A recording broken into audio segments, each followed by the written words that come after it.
Good morning and welcome along to the Delta Sensory Centre here in Carlow to celebrate all things excellence with the Carlow Chamber. We've got lots to do over the next couple of hours. You can stay tuned to KCLR, or indeed you can check us all out on the Carlow Chamber's website where we are live streaming.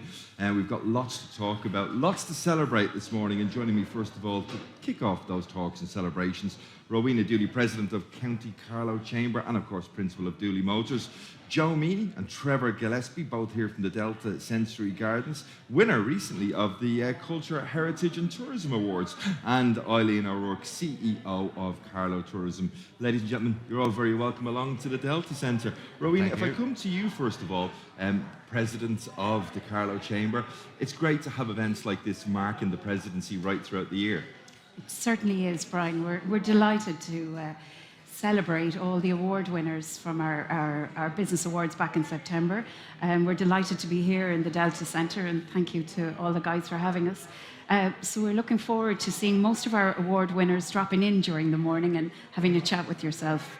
So yeah, it's great. It really is celebrating excellence in doing business in Carlow. It's nice having had the awards recently, you know, the furore of the evening, the excitement of the evening, to just take stock, breathe a little bit, and then have a secondary day like this to just celebrate all those awards and the excellence of businesses right across Carlow. Yeah, definitely, Brian. And on the evening, we're so busy with the awards, we don't have time on the night to give each award winner time to talk about their business or give them the full recognition of what they've achieved. So it's great to have this morning to give them an opportunity to give a little bit of time out and talk about and recognise what they've done and what they've achieved. Well, apart from the fabulous welcome, the fabulous location that we have here in Thyme Cafe as part of, you know, the larger Delta Sensory Centre campus, if you like, why choose a location like this to mark this moment?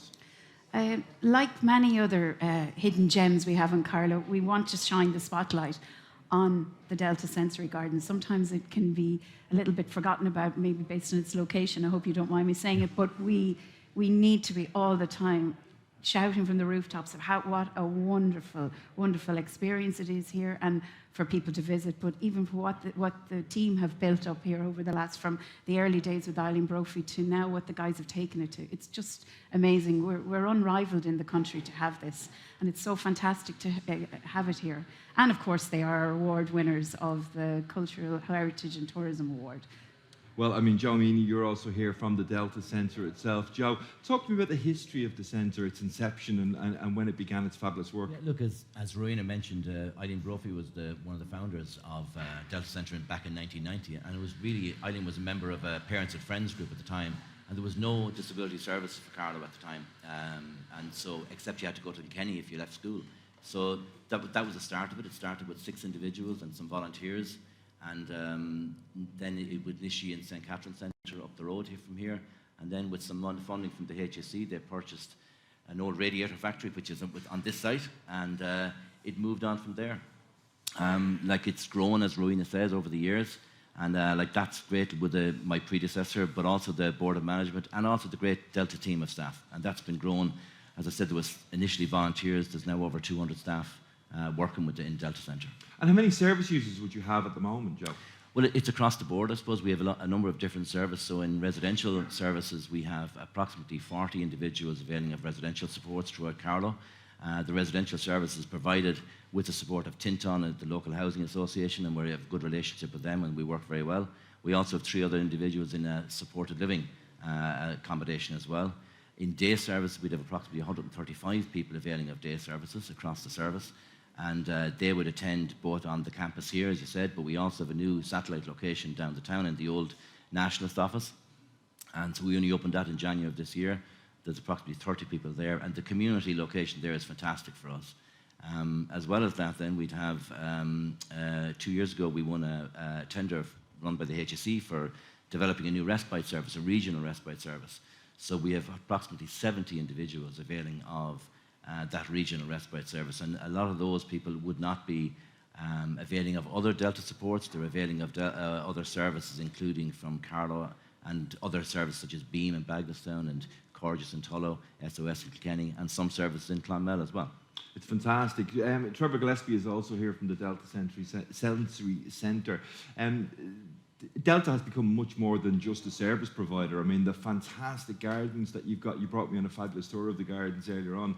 What was the idea behind creating a space that was going to offer something to more than just the service users here at the centre? Yeah, thanks very much, Brian. And just quickly, just to say welcome to yourself, KCLR here in radio. I know you guys won the overall award here last year in the Chamber Awards, and it was very well deserved. And we were delighted when we were nominated and won the award this year with the Chamber of Commerce. And we're delighted to have Rowena with us here today, and Brian.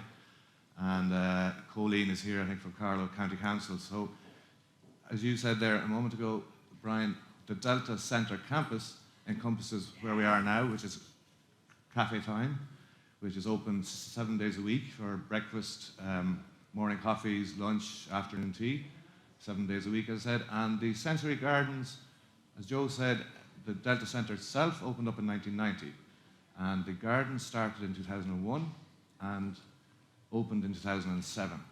And we have 2.5 acres here of sensory gardens with 16 individual gardens.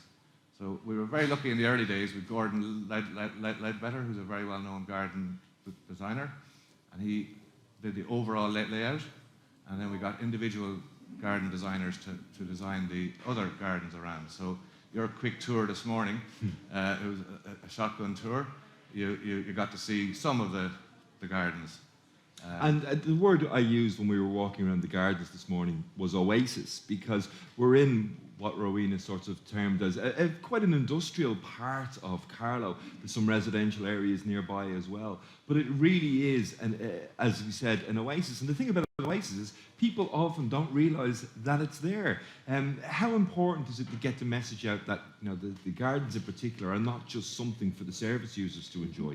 You're 100% spot on, Brian. Over the years, we've laughed at people Carlow people have come looking for us. And where we're located at the back end of Straw Hall here, people we've no passing trade, so it's all word of mouth. And that's one of the reasons we were thrilled to win the award this year and to have you guys here this morning, is to let Carlow people know about what we have here. One of the best things that came out for us was the air code. Which we had people who used to drive into the estate and then say, "Oh, we must be in the wrong location." Yeah, it couldn't possibly be down here. But then, as you said, when people do arrive, they're kind of blown away by the gardens. And I suppose a lot of Carlow people don't know about the gardens, but the lot who do come here on a regular basis at different times of the year, because there's something different going on throughout the year: the spring, summer, Halloween, and Christmas. And I know, Eileen, we're very involved with Carlow Tourism, and we're very proud to be part of the Carlow Garden Trail and the Carlow Garden Festival during the summer. Well, Eileen O'Rourke, who you just mentioned momentarily there, CEO of Carlow Tourism, also joins us this morning. Good morning, Eileen.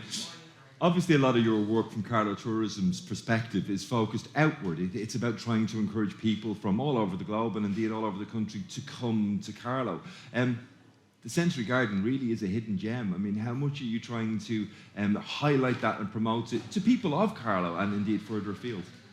Well, the Carlow Garden Trail, as you say, our whole goal is to try and bring people into the county to experience the huge variety of private gardens, public gardens, forests, woodlands, and also the lovely garden centres and plant sales areas, specialist plant sales area.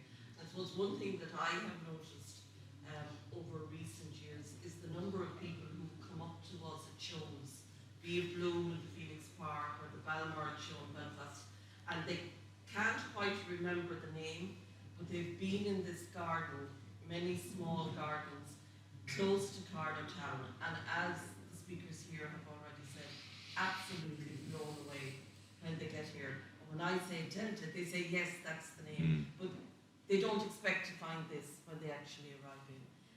So it's a really important element of the Carlow Garden Trail, the offering that's here in Delta Sensory. And talk to me about the importance of the tie-in between Carlow Tourism, businesses within Carlow, and various different service providers like the Delta Centre. Is it a coming together, a collective of all of those elements of Carlow life coming together to promote the offering that Carlow has? Yes. Well, it's all about trying to increase revenue into the county, creating jobs for our local people. And it's about collectively bringing together all the businesses that have a tourism aspect to their offering and selling everything that's good about Carlow. So be that accommodation, the attractions, the outdoor activities, they all combine to create one big package. But I would say that the garden trail element is a key element of what Carlow as a county is all about. And Trevor, just coming back to you, a garden wouldn't be a garden, of course, if it didn't change with the seasons. And you make a lot of efforts to offer different things to people, different experiences during the year. You know, we had a fabulous Halloween offering as well. But talk to me about what's coming up, what's planned for the days, weeks and months ahead as we get nearer to the festive season. So you start off at the start of the year, you have your daffodils and your snowdrops and the colour then in the spring, which is the start of the year. And then you mentioned events. We have various events throughout the year. Our Easter offering is we have the children love that kind of event. We go through to the summer, as Eileen mentioned, the Carlow Garden Festival is highly successful here in Delta and in Carlow overall. And we follow on then with Halloween, which has just been, and we had a phenomenal number of visitors here over the last week. The weather didn't really help us, but well, we can't do anything about the weather, unfortunately, no matter whether it's Carlow Tourism or the Chamber itself. The kids still came, which was important. And then for Christmas, Brian, we have 3 events. Quickly, our Christmas lights is a very big event here from Thursday to Sunday, from the 1st of December for 3 weeks. We're open till 7 o'clock in the evening, and the Christmas lights here are well worth visiting. We have our craft fair on the 17th, the Sunday the 17th, from 2 o'clock to 6 o'clock. And I know Joe would like to talk about our Sensory Santa event, which is taking place on the 2nd and 3rd, and the 9th and 10th, Saturday, Sunday, for 2 weekends coming up now at the start of December. Joe? It's something that we're very interested in, and very interested in growing the service. It started off relatively small, but this year we're up to four days of Sensory Santa. We expect about 200 people to avail of it. And it's really a special time because it's just a different experience for the people with autism and complex care needs. That there's no queuing, there's no noise. It's a very gentle ambience created by our own existing staff in the centre, so they're very aware of the needs of the individuals. So it's just a service that we want to grow because we see a real need for it out there. Well, Christmas can be a very overwhelming time for us all. Lights, noise, people. I think it's a great idea to have somewhere that's aimed towards, dedicated and tailored towards people who find that atmosphere a little bit overawing. So obviously it's open to all people, I presume. Pardon? Obviously, those Christmas Santas are open to all people. Yeah, well, look, I mean, to be honest, I suppose we try to specialise on people who have additional support needs because when Santa comes to special places, that doesn't suit everybody. Yeah. And our rooms here are set up to create a nice waiting area. Our staff are trained, they're experienced in dealing with people. So from that point of view, we are open to anybody who wants to come, but it's especially focused on people with sensory needs. Joe, just very quickly, also talk to me about the long-term plans for the Delta Centre itself. We talked about the events that are coming up, but of course, providing services is what you guys do. Yeah, and that's it. We're a service provider, so our main aim will be to meet the needs of the individuals that we're tasked to support, whatever that is. I suppose if I was looking at 2 areas at the moment, I would be growing specific area for people with autism, especially within day services. There's a requirement for bespoke accommodation required across the county on that line. We've already been in contact with the HSE and looking at this, but it will take resources and funding to develop it. From a residential services point of view, there's a real need for a better way of managing residential supports and for individuals, adults, to access the residential supports. Like any 18-year-old, when our sons or daughters, well, maybe in the current climate it's not as straightforward to move into accommodation, but anyway, the idea would be that anyone, whether you have a disability or not, that you should be able to live in your own space and choose to live in that. So I think we need to get better at doing that. I think that's going to take links between ourselves and service funders like the HSE. And Rowan Adil, just to come back to you for the final word, President of the Carlow Chamber, of course. When you hear the guys talking about the work of the Delta Centre, does it really bring into focus the importance of the role of successful businesses within Carlow beyond the success of that individual business? Absolutely. I mean, what intrigues me is that they're almost two separate businesses, but one is supporting the other and complementing the other. And the key for the continued success, I would imagine, for Delta Centre is for us to continue to promote it through the work that Eileen is doing nationally, but also that we take on board the message that the Chamber are always giving, support local. It's key that the services here are funded by the services you provide, and people are prepared to come and pay for it. And it's a phenomenal service we have here on our doorstep. I would call on businesses to use the facility that's here to hold. Trevor showed me the last time I was here, a beautiful conference centre they have upstairs. So there's so many facilities. We just need to tap into it, support it, promote it, and continue to support local. Well, Rowena Dooley, President of County Carlow Chamber and Principal of Dooley Motors, Joe Meany and Trevor Gillespie from the Delta Centre, and of course Eileen O'Rourke, CEO of Carlow Tourism. Thanks for joining us this morning. And we're going to take a short break, after which we'll be catching up with the Retailer of the Year, Bernard Horan of Tile and Style, when I'll be asking him, what's the story? The KCLR Daily with Brian Redmond, on air, online and on smart speaker. With thanks to the Fairgreen Shopping Centre gift card, the perfect gift for all occasions. See fairgreen.ie. O'Connell Hogan Lanigan, Kilkenny's leading law firm, have specialists dealing with property, wills, traffic offences, personal injuries, family law and civil litigation. If you need legal services, call us on 056 772 1063 or click on our website at pkhl.ie. Cast a warm eye on life with Mulberry Stoves Ballyhale. Choose from our freestanding stove collection or stove inserts and fire front collection. When you buy a Mulberry stove, you're buying a product of exceptional quality, all backed up by our 5-year warranty on external body and boiler. Mulberry Stoves. See mulberrystoves.com. Go full Lidl for our biggest ski event ever. Offers in store now while stocks last. Get peak savings on adult ski trousers and jackets, 2 for €50. Ladies and men's base layers, 2 for just €22. Snow way! And don't get cold feet with the ladies and men's winter sports socks, 2 for €8. Go on, shop without compromise. Go full Lidl today. Hi, I'm Dara from Mewbles, and we've unmissable Black Friday savings available right now. We've extra special savings on selected bar stools, chairs, mattresses, rugs and sofa beds, with some offers better than half price. There's savings too in our homewares and Christmas departments, with 20% off Christmas trees, decorations and home decor. In fact, there's savings throughout our entire store and website. Black Friday sale now on at Mewbles, Kilkenny Retail Park, Kilkenny. The Fáilte Ireland Employer Excellence Programme is now open to tourism businesses of every size, from the smallest attraction to the largest hotel. Join hundreds of others already attracting top talent with the Employer Excellence Programme, the mark that will help you hire. Register at fáilteireland.ie/employer excellence.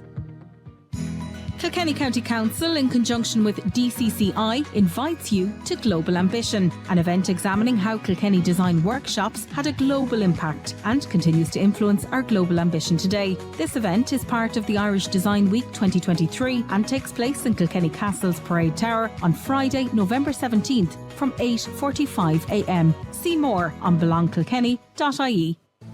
The KCLR Daily with Brian Redmond, on air, online and on smart speaker. What's the story on the KCLR Daily? With thanks to Dooley Motors Kia Carlow, movement that inspires. The all-new EV9 available to test drive now. See dooleymotors.com.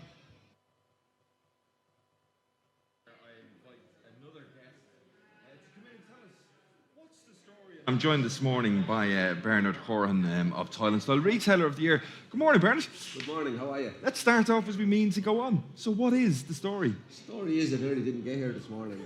I was actually 2 miles outside Carlow heading to the Arboretum. I don't know how I got mixed up. I had to do a U-turn at the Dolman and come back. So yeah, I'm here anyway. That's the most important. So. Well, you got here in time. I mean, we'll talk about the recent award. We'll talk about Tile and Style in a few moments' time. But I know you're a huge GAA fan. You do a lot of work for us on the station as well. Big match coming up this weekend, O'Loughlin Gales, Mount Leinster Rangers. What's the story with that?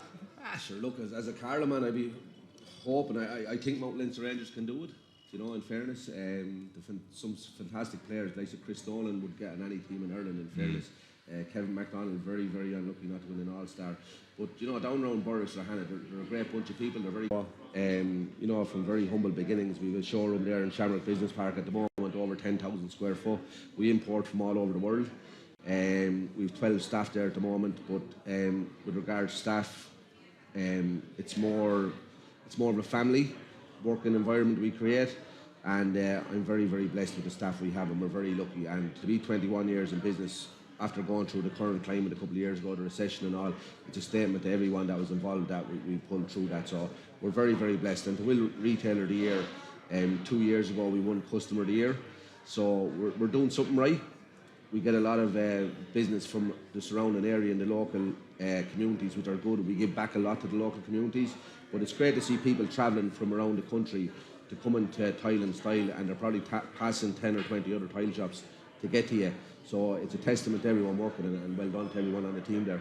I mean, to survive in business, to go on and thrive in business, I think one of the key things is that you have to overcome challenges. What are the biggest challenges that you've faced as a business owner over the last 21 years? I suppose the big thing for me, and people kind of laugh at it when I said the media is a big thing for me. So when you have the media portraying doom and gloom, and as the great Charlie Hottie said in '86, tighten your belt, the country is bursting with money.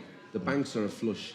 There's loads of savings, but when you start hearing the RTEs and radios and newspapers, saying the economy is not good and everything like that, that lets people tighten up, and it's not good for anyone that's looking to do renovations or maybe holidays or simple things.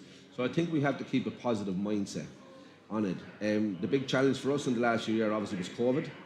The price of gas in the Middle East went up, hence the production of tiles went up, and we've probably seen an increase of 30 or 40% in the cost of buying it, which unfortunately we had to pass on to the retailer. But at the moment things are very, very good around the country in the tile business, and we're seeing the spend is slightly higher than Europe at the moment. In Ireland the average spend is good, and we're only back from the World Trade Show in Italy in Bologna there last month, and some of the trends coming on stream is very, very interesting, and we'll have them in the new year hopefully. So we're constantly evolving and keeping an eye on all that. Brendan, just go back to that point that you make about the media.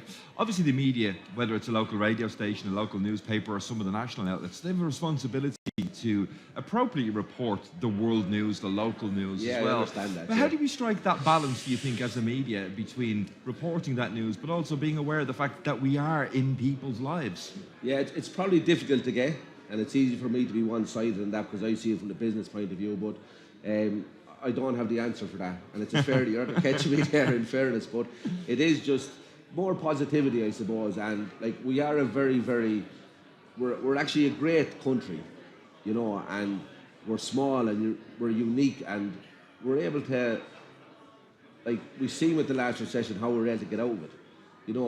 We're great people, and I think more positivity, more encouragement. And when you have the likes of the chamber locally, presenting awards to local business, and you see the list of people, like, we're fantastic, like, and we have to give ourselves more credit than what credit is due.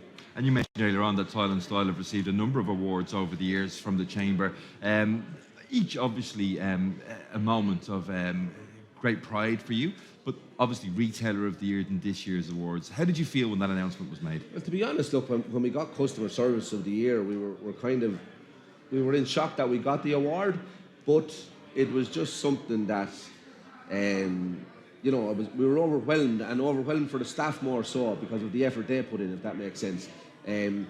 It's not about me, even though I'm the owner. Like, the staff create the environment, they create the environment for the customers coming in. We offer them a cup of tea and a sandwich, we have seats for them to sit down, we have PlayStations for the kids to play while the parents are trying to buy tiles. We have the Very TV clever. of a Saturday for the guys to watch the rugby or the football on while the wife is buying. So we try to make it a more friendly environment. So again, it's back to the staff, and they're great.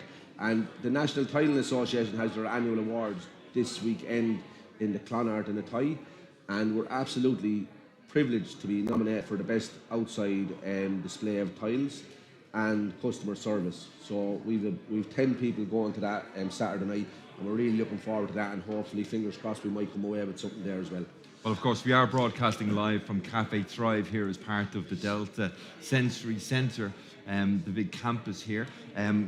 We're celebrating everything excellence in business awards, but people can still text and WhatsApp the show on our Dinner's Ready text and WhatsApp line, 083 306 9696. And Bernard, just one last question for you, probably the most difficult question of the morning for you to answer. Came in from a texter. Hey, Brian, good morning. Is Bernard a Carlow man or a Laois man? Carlow through and through. I'm an O'Hanlon's man, and I've been living in Greycullen since 2005. Both my kids play with Greycullen. Unfortunately, the O'Hanlon's went through a difficult time and there was no teams available for them. So, to answer the question, I'm a Carlow man, through and through. Well, very well answered. Bernard Horan, from Toil & Style, Retailer of the Year at the recent Carlow Chamber Awards. Thanks for joining us this morning, and thanks for telling us what's the story. Thank you very much. What's the story on the KCLR Daily? With thanks to Dooley Motors Ford Carlow. Room for surprises. See Ford-DooleyMotors.com. 3 mystery celebrities, thousands of euros. KCLR's Guess Who? Who do you think they are?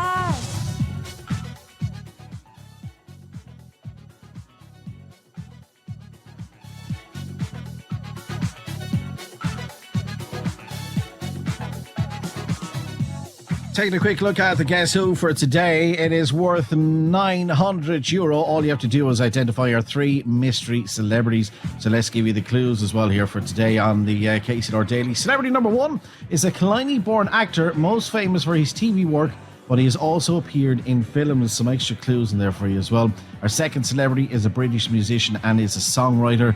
And our third celebrity is an author who was born in the USA. If you think you might know, 083 306 9696. Text the words Guess Who and your name and details.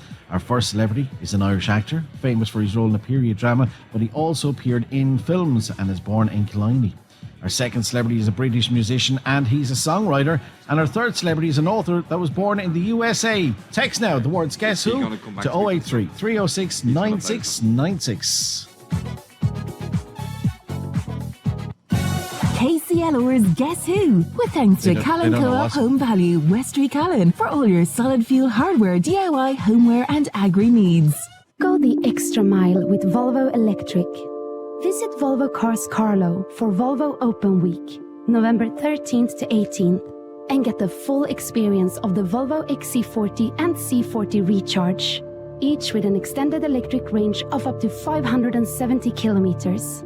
If you order one of these models during Volvo Open Week, you'll receive a complimentary metallic paint upgrade. Find out more about our exclusive offers at volvocars.ie. Terms and conditions apply.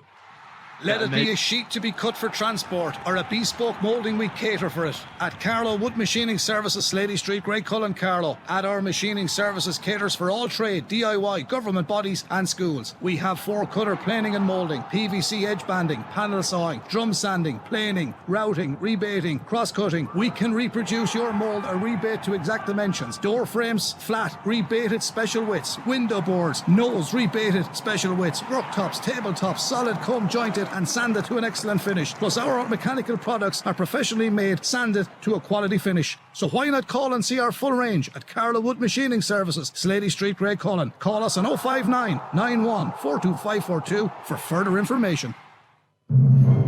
Make Christmas for everyone at Dunnes Stores with an indulgent box of chocolates like Nestle Black Magic and Cadbury Milk Tray, just €4.99 each. Or choose from a great selection of soft drink 24 can packs like 7up and Club Orange, only €11 each.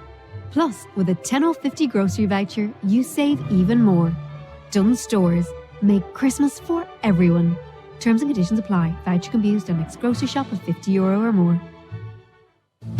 The KCLR Daily with Brian Redmond. On air, online and on smart speaker.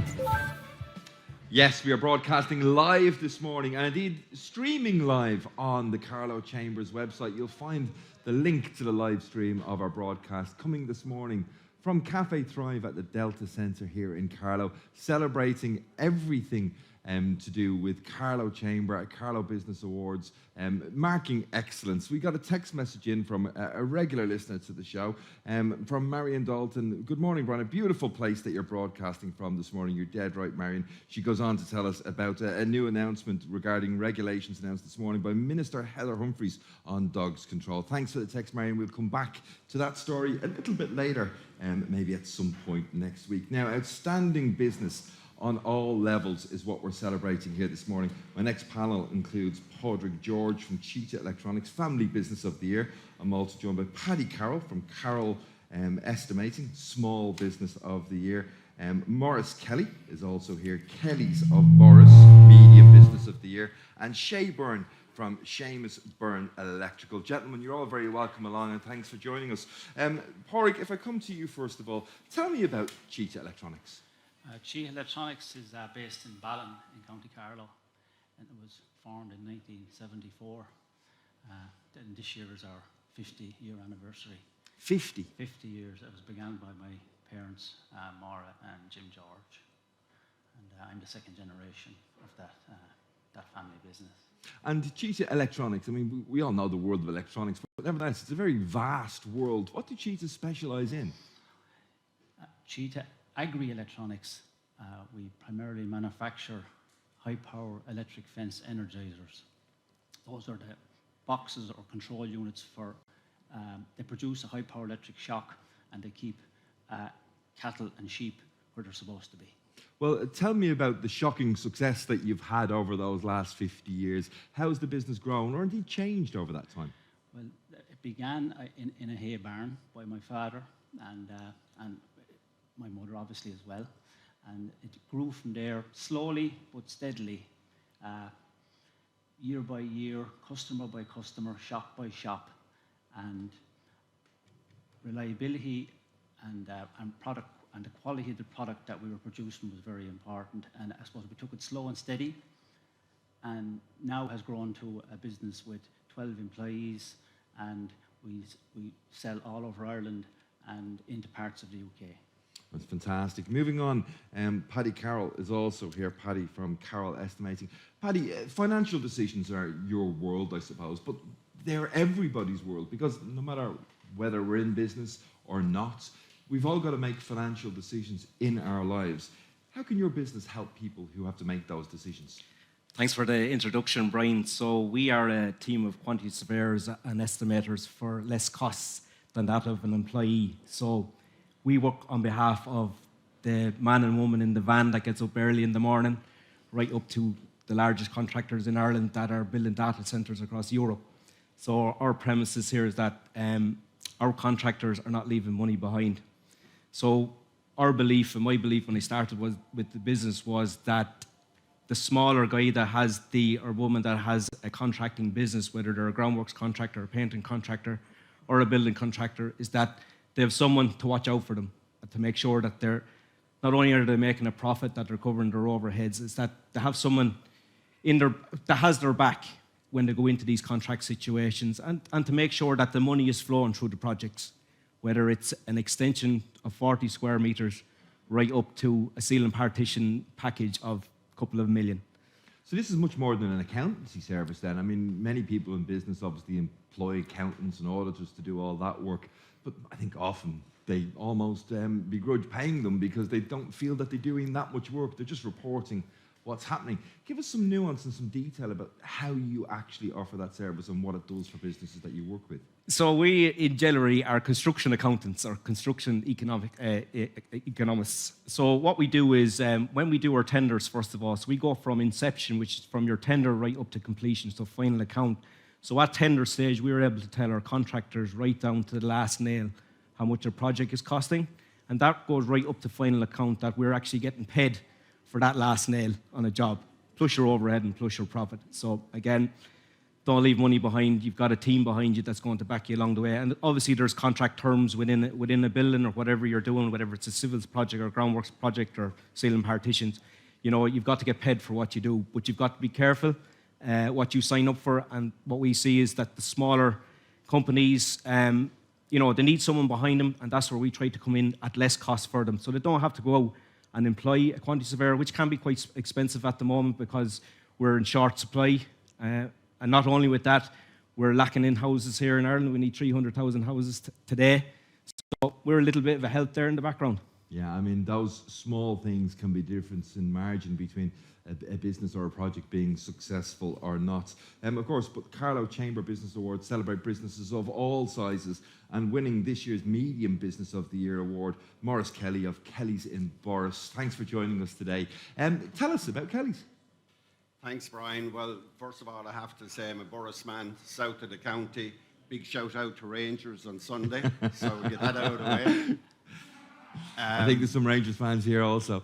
Kelly's started in 1957. My dad, they had previously been going around to Collington Farms doing chickens, turkeys, eggs, all that, supplying to the Dublin market.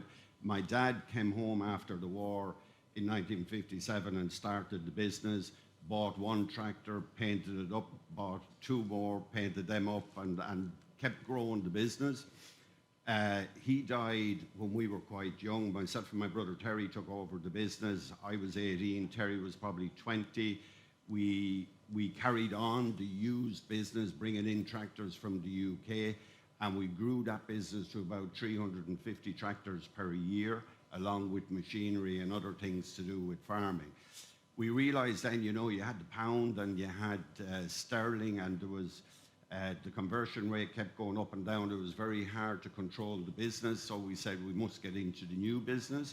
We took on Feed Agri, which was a brand then. Feed Agri got taken over by New Holland, and we moved at that point and we took on Class in 1994, which is our anchor franchise. So Class would typically be tractors, combines, self-propelled harvesters for picking up silage, rakes, mowers, and then we added many other franchises to that. So we're a main dealer in the country for Class, but we also import other brands, say Horsch from Germany, Dalbo, Pronar. We're agents then for Smith, Red Rock, and other brands. So basically, we're dealing with farmers, and everybody here, you know, I see lovely food there in the cafe.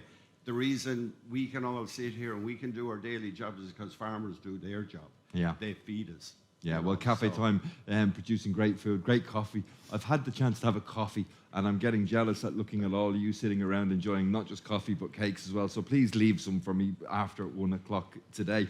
We're moving on. Seamus is also joining us here. Seamus Byrne, Shay Byrne, as he's well known to everybody. Seamus Byrne Electrical. We've had a little bit of commonality so far in some of the stories that we've heard so far this morning, Shay, of at different points in people's lives, but long-standing businesses being passed from generation to generation. You're a long-standing business. You haven't yet passed it on to the next generation, but how important is that family connection within business? Absolutely, Brian. It's extremely important, and certainly within. And I was delighted to hear the stories from the three lads there. They're very similar to my own in many ways, I suppose. Yeah. The history of SB goes back to the early 80s when I set up as a sole trader, and 1983 we incorporated as a company, so we actually celebrated 40 years this year as a business, a family business. The early days, it was myself and my wife, Rita, as the other director, and in more recent times, my son, Paddy, and my daughter, Aoife, have joined me in the business as directors as well. And that's a great solace to me, and it's a great... And I'm enjoying the fact that they're sitting right here in the front row watching you to make sure you don't say anything off script so far this morning. Absolutely, but I suppose firstly, I really like to thank Rowena and her colleagues in the Chamber for the fantastic recognition of our company there as overall business of the year in Carlow, and for 2023 it was really mind-blowing for everybody involved in our business, because our business is about our team. We have a wonderful team of people, and I think that's the core and essence of any successful business, is the people that you have in the business with you, right across the various departments, from engineering, commercial, operations, finance. I have really, really brilliant people, many of them who trained with me over the years as apprentices and so on, and came through their own professional careers. And without doubt, we wouldn't be where we are without their input over the years. And thankfully, most of them are still with us here today. Well, Shay, yesterday on the show, we spoke to one of the professional dance couples from Dancing with the Stars, who are a couple, both on the professional dance floor and indeed at home. And we had a bit of fun with them talking about how do you manage that relationship that's 24/7, all-encompassing as a married couple. You referenced your wife there moments ago. Yes, indeed. She's obviously been important to the business, but maybe give us a bit of an insight, seeing as you've won the big award of Business of the Year, of those tougher moments. Yeah. I had a good old mentor in the business in the very early days, a building contractor in Carlow here, and one of his early bits of advice is, you're a young fella, don't be going home every day telling the missus all the problems you have. Switch off when you go home and don't be telling her everything. So, and did you take that advice, Shay? Well, maybe a little bit of it, but in fairness, Rita has been a brilliant support to me over the years, and I suppose you do tend to come home and offload a little bit of because being in business, as any lads will tell you, is not simple. There'll be good days, but there'll be plenty of bad days as well, and I suppose to know how to treat those twin adversaries of victory and defeat the same and move on from them and learn from them is very important, you know. Shay, I'll give the final word in this segment to you in just a moment, but just first of all to acknowledge the great work done by all the business leaders that we see here on the stage with us. Padraig George from Cheetah Electronics, Paddy Carroll from Carroll Estimating, and of course Maurice Kelly of Kelly's in Boris. They've all won awards this year. Shay, you won the big award. It's something I'm sure they all aspire to one day.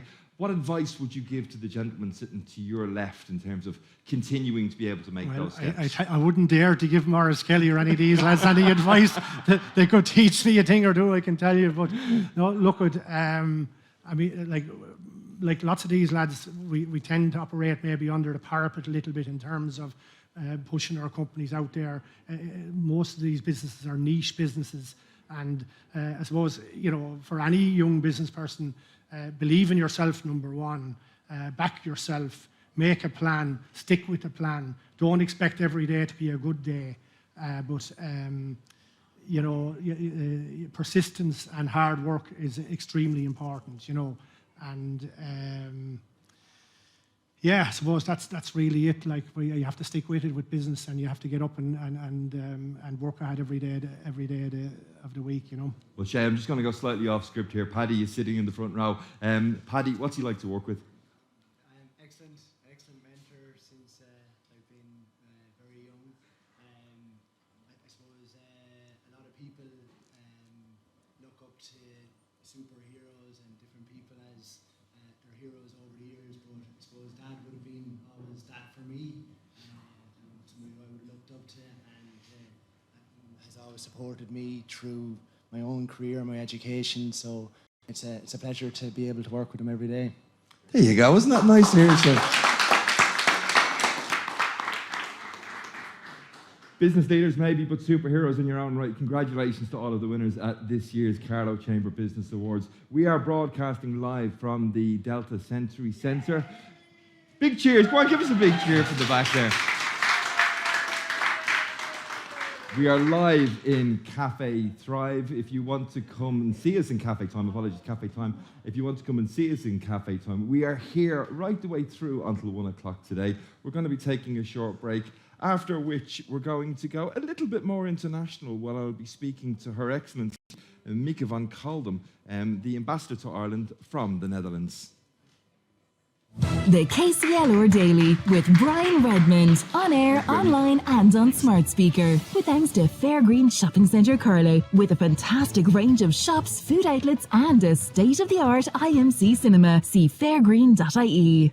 You can't afford to miss the unmissable sales event at La Hart's Volkswagen Kilkenny between November 10th and 20th, with % finance available on every Volkswagen model. That's % on Polo and Golf, % on our T-Roc and Tiguan SUVs, and % on our all-electric ID range. See what's behind the at lahartsvolkswagen.ie. Finance provided by way of hire purchase agreement from Volkswagen Financial Services Ireland Limited. Terms and conditions apply. Volkswagen Financial Services Ireland Limited is regulated by the Central Bank of Ireland. Volkswagen. The Fáilte Ireland Employer Excellence Programme is now open to tourism businesses of every size, from the smallest attraction to the largest hotel. Join hundreds of others already attracting top talent with the Employer Excellence Programme, the mark that will help you hire. Register at fáilteireland.ie/employer excellence. The KCLR Daily with Brian Redmond, on air, online and on smart speaker. 3 mystery celebrities, thousands of euros. KCLR's Guess Who? Who do you think they are? €900 to be won today. All you have to do is identify our 3 mystery celebrities. And Sean Taylor from Carlow is on the line. Good afternoon to you, Sean. How are you? I'm fine, and yourself, John? I'm very good. You're in Carlow at the moment. How's everything going? What's the weather like there? I'm just in there now, not so long after walking the dog, and it's not bad. It's a nice day, but it's cold enough, It is cool enough, but listen, €900 would certainly warm you up, I would imagine, yeah? I would, yeah. All right, okay. Well, I'm going to give you the clues, and I wish you the very best of luck with this because, well, I tell you something, it's getting into the business end of things, as they say, and people are getting cleverer and cleverer and cleverer as it goes along. So, here we go. Celebrity number 1 is a Killiney-born actor, most famous for his TV work, but he also appeared in movies. Who do you think that might be? Alan Leach. You're going for Alan Leach. Okay. Clue number 2, our second celebrity is a British musician and he's also a songwriter. Cat Stevens. Cat Stevens. And our third celebrity is an author that was born in the USA. Who do you think that is?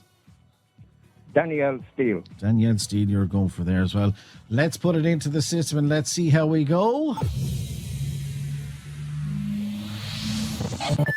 2 celebrities identified. Oh, but 2 that were already identified, so it means there's 1 remaining in there. So no luck today, I'm afraid, Sean, but you can still guess and you can still enter because today is the last day. You can enter as often as you like between now and 5 o'clock this afternoon. How about that?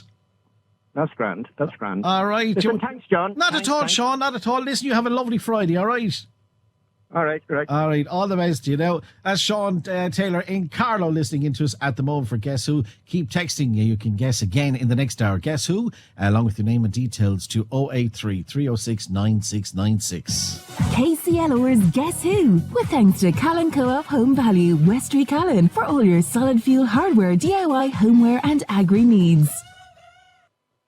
The KCLR Daily with Brian Redmond, on air, online, smart speaker, with thanks to Fairgreen Shopping Centre Carlow, helping you step out of the sweatpants and into style. See fairgreen.ie.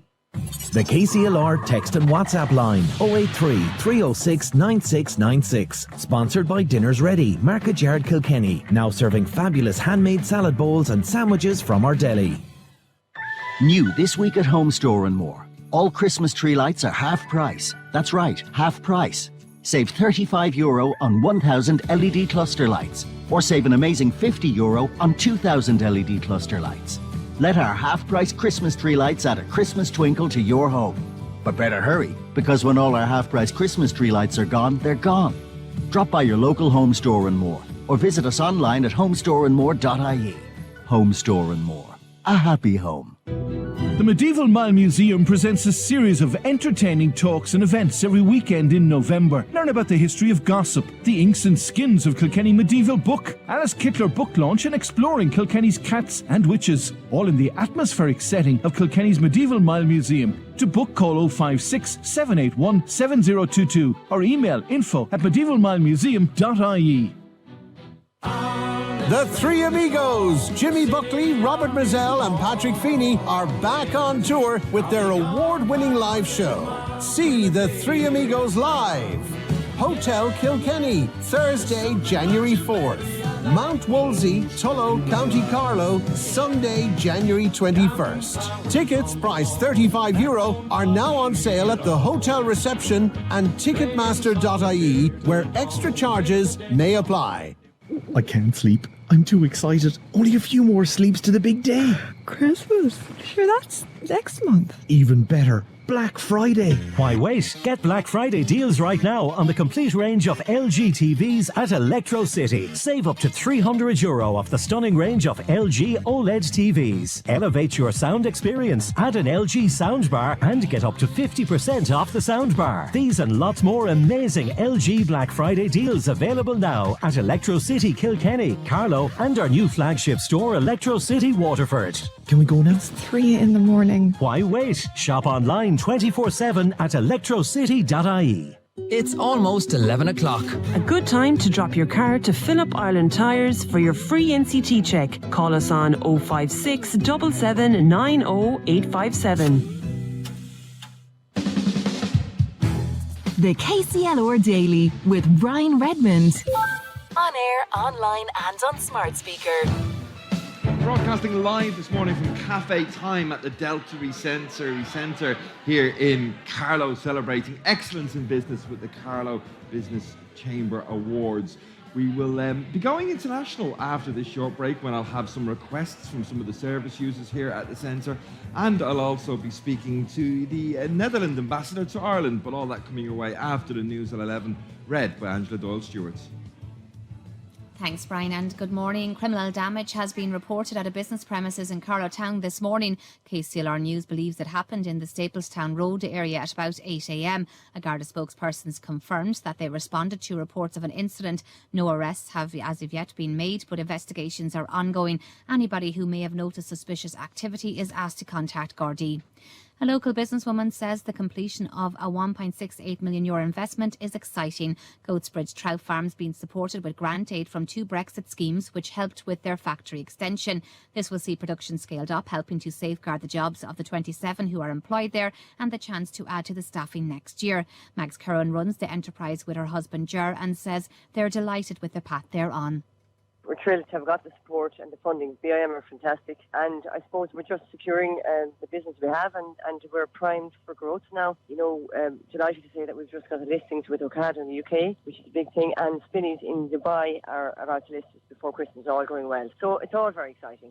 Local cancer support centres are among those to benefit under a $3 million national fund announced by the Health Minister. $165,000 comes the way of Cushnore and Kilkenny, which last night officially unveiled its new premises location on the outskirts of the city, while also launching its fundraising campaign. Councillor Martin Brett's been involved with the facility from its inception and says the government monies bring an added boost. It's $165,000 towards the building that is going to be built up there on the Waterford Road. Planning is going to go through now at this point in time. We'll have to raise at least $1 million initially. Down the road, we will probably need another $1 million to actually enhance the services. Because as everybody would know, at this point in time, when you build something like that or do something like that and expand something like that, the number of people coming to the centre will grow exponentially. Post-mortem examinations are taking place on the bodies of a married couple who were discovered at a house in rural North County Clare. The man and woman in their 50s were discovered dead at a house in Killinaboy, close to the town of Corrafin, yesterday at around 2:30 p.m. The state pathologist attended the scene earlier, and it's understood investigation Gardaí are not seeking anyone else in relation to the case. Local councillor Joe Colleen has described the incident as a profound shock and says it's hard to comprehend what happened. My reaction was just concern for those who were involved, and an effort to try and to get some information together on it. We do know that the Gardaí are still there and are still investigating the circumstances.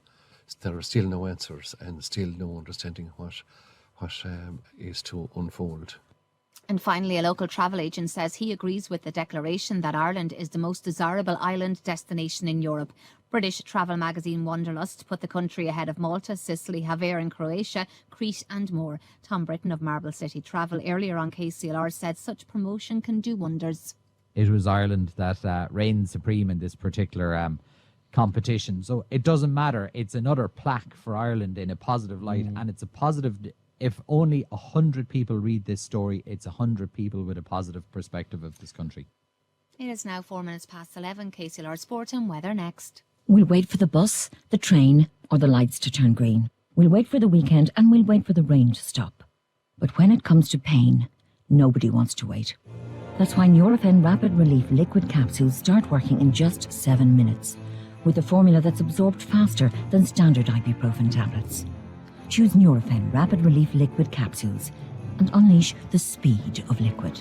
Nurofen Rapid Relief maximum strength 400mg liquid capsules contain ibuprofen. For mild to moderate pain, always read the label. KCLR Sport. To your top stories of the hour, one game in the Strive Under-20 Hurling Championship takes place in the training centre Fenna tonight. Navan meet Bagnallstown Gales in the semi-final from 8 o'clock. Elsewhere, the 2024 edition of the Byrne Cup sees a return to a straight knockout format. In the opening fixture, Carlow, under the guidance of manager Niall Carew, will face off against Kildare on January 3rd. For these stories and more, see our sports website, scoreline.ie. KCLR Weather Word. With Electricity, get cozy with a Dimplex OptiFlame electric fire and experience instant atmosphere at the touch of a button. For more details, call in store or go online electricity.ie. Bright and sunny this morning and mostly dry too, though a few isolated showers will follow this afternoon with temperatures of 8 to 11 degrees right now, with 7 degrees in Carlow Town, and it's the same in Kilkenny City. Temperatures on KCLR, with thanks to Thailand Style Grey Cool in Carlow, carrying tiles, bathroomware, paints, timber flooring and new lighting section now open. And that's your update for now. For more, see KCLR96FM.com and the KCLR app. The KCLR Daily with Brian Redmond, on air, online and on smart speaker. Broadcasting live this morning from Cafe Time at the Delta Sensory Centre, celebrating excellence in business. We're going to go global over the next couple of moments because we've had a number of messages, requests from the service users here at the centre. First one to the Owens family. Hi to Peg, Tom, Sabrina, Aisling, Martin, Craig, Alex and Alan. That came in from John Owens. Also a message from David Hughes for the Hughes family. Mary, Paula, Seamus, Jim, Gary and Sarah. To Eilish and Ken, Costello, Louise and Big Kevin. Also a big shout out to his cousin Sean O'Brien. That's from Richard Costello. And finally, hi to Mag and Eugene Byrne, listening in all the way from Australia. That's from their daughter Lisa. And we're going to continue. Brian O'Farrell, CEO of County Carlow Chamber. Ladies and gentlemen, you're all very welcome. Her Excellency, to come to you first of all, Carlow is more than just something that's to be loved, enjoyed and celebrated by the people of Carlow and indeed the people of Ireland. Talk to me about the global connections, particularly between the Netherlands and the Carlow region. Well, I've just had a wonderful conversation with the Hedgehog and the CEO, and there's lots of ideas and opportunities that we now envision, because I'm really struck by the county approach and the results-oriented can-do mentality, and that's something that Dutch and the county Carlow people have very much in common. We don't want to just become friends, but we want to really team up on things that matter, on sustainability, on cycling, on the tech industry. You've got universities, team up in European programs, and I just feel very, very welcome, and we want to build on that. And there has been a trade mission to the Netherlands, I think, in 2019. So if we can have another one and bring a cycling fact-finding mission, trade mission here to Carlow, there's lots of ideas. Well, I know it's not that long since your posting to Ireland began, Yes. but if you haven't had a chance to actually see the Sensory Garden yet, I've got some good news for you, because the guys here at the centre have just informed me that they planted this spring some tulips from your own country in the garden. Probably not in bloom just yet, but do take an opportunity to go out and visit. How important is international cooperation in terms of developing good, strong businesses that help local economies? That is hugely important to us. It's the way we are located. We are the port to Europe. We're teaming up with European countries. We want to support big companies, but also small and medium enterprise to come over. And what I learned is there's great facilities in Carlow, lots of institutions that are willing to team up, and that's what we are here as embassy for, to do trade promotion, to make those international connections, and all of that is based on enthusiasm and the great team spirit that we want to bring across and that I very much feel here. Jason Popplewell, Group Commercial Director with Strive, winning the International Business Awards. First of all, congratulations on winning that award. You heard Her Excellency talk there at the moment ago about the importance of connecting not just big businesses globally, but small businesses. Strive, obviously, is a very, very large international business. But those ground roots beginnings for every business, is it important, in your opinion, to begin thinking globally at least?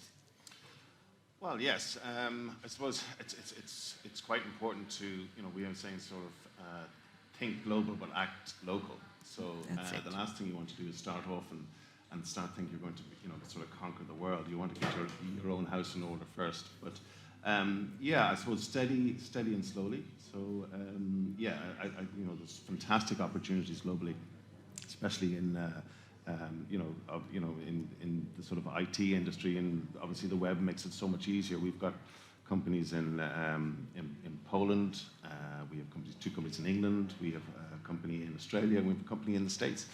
But now, obviously, with the internet, it's so much easier to, you know, to be in control and to actually communicate with all those companies. But yeah, I would say start small, get your house in order, and then plan, and then go global. And obviously, as you travel the world as an ambassador for your own businesses, do you also feel a sense of responsibility to be an ambassador for the region?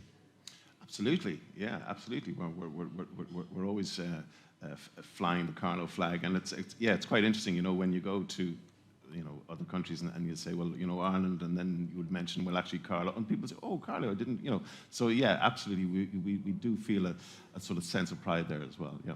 Brian Farrell, CEO of Carlow Chamber. How do you feel Carlow is placed to become not just an ambassador for Carlow, but an ambassador for the quality of business available right across the country?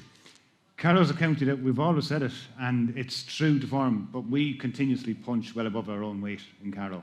In terms of business, you know, so much, sport, everything.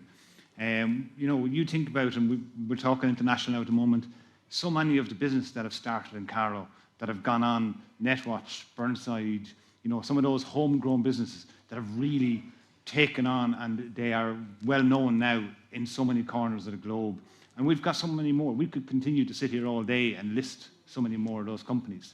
You know, and it's not just in one particular sector. It's across so many sectors.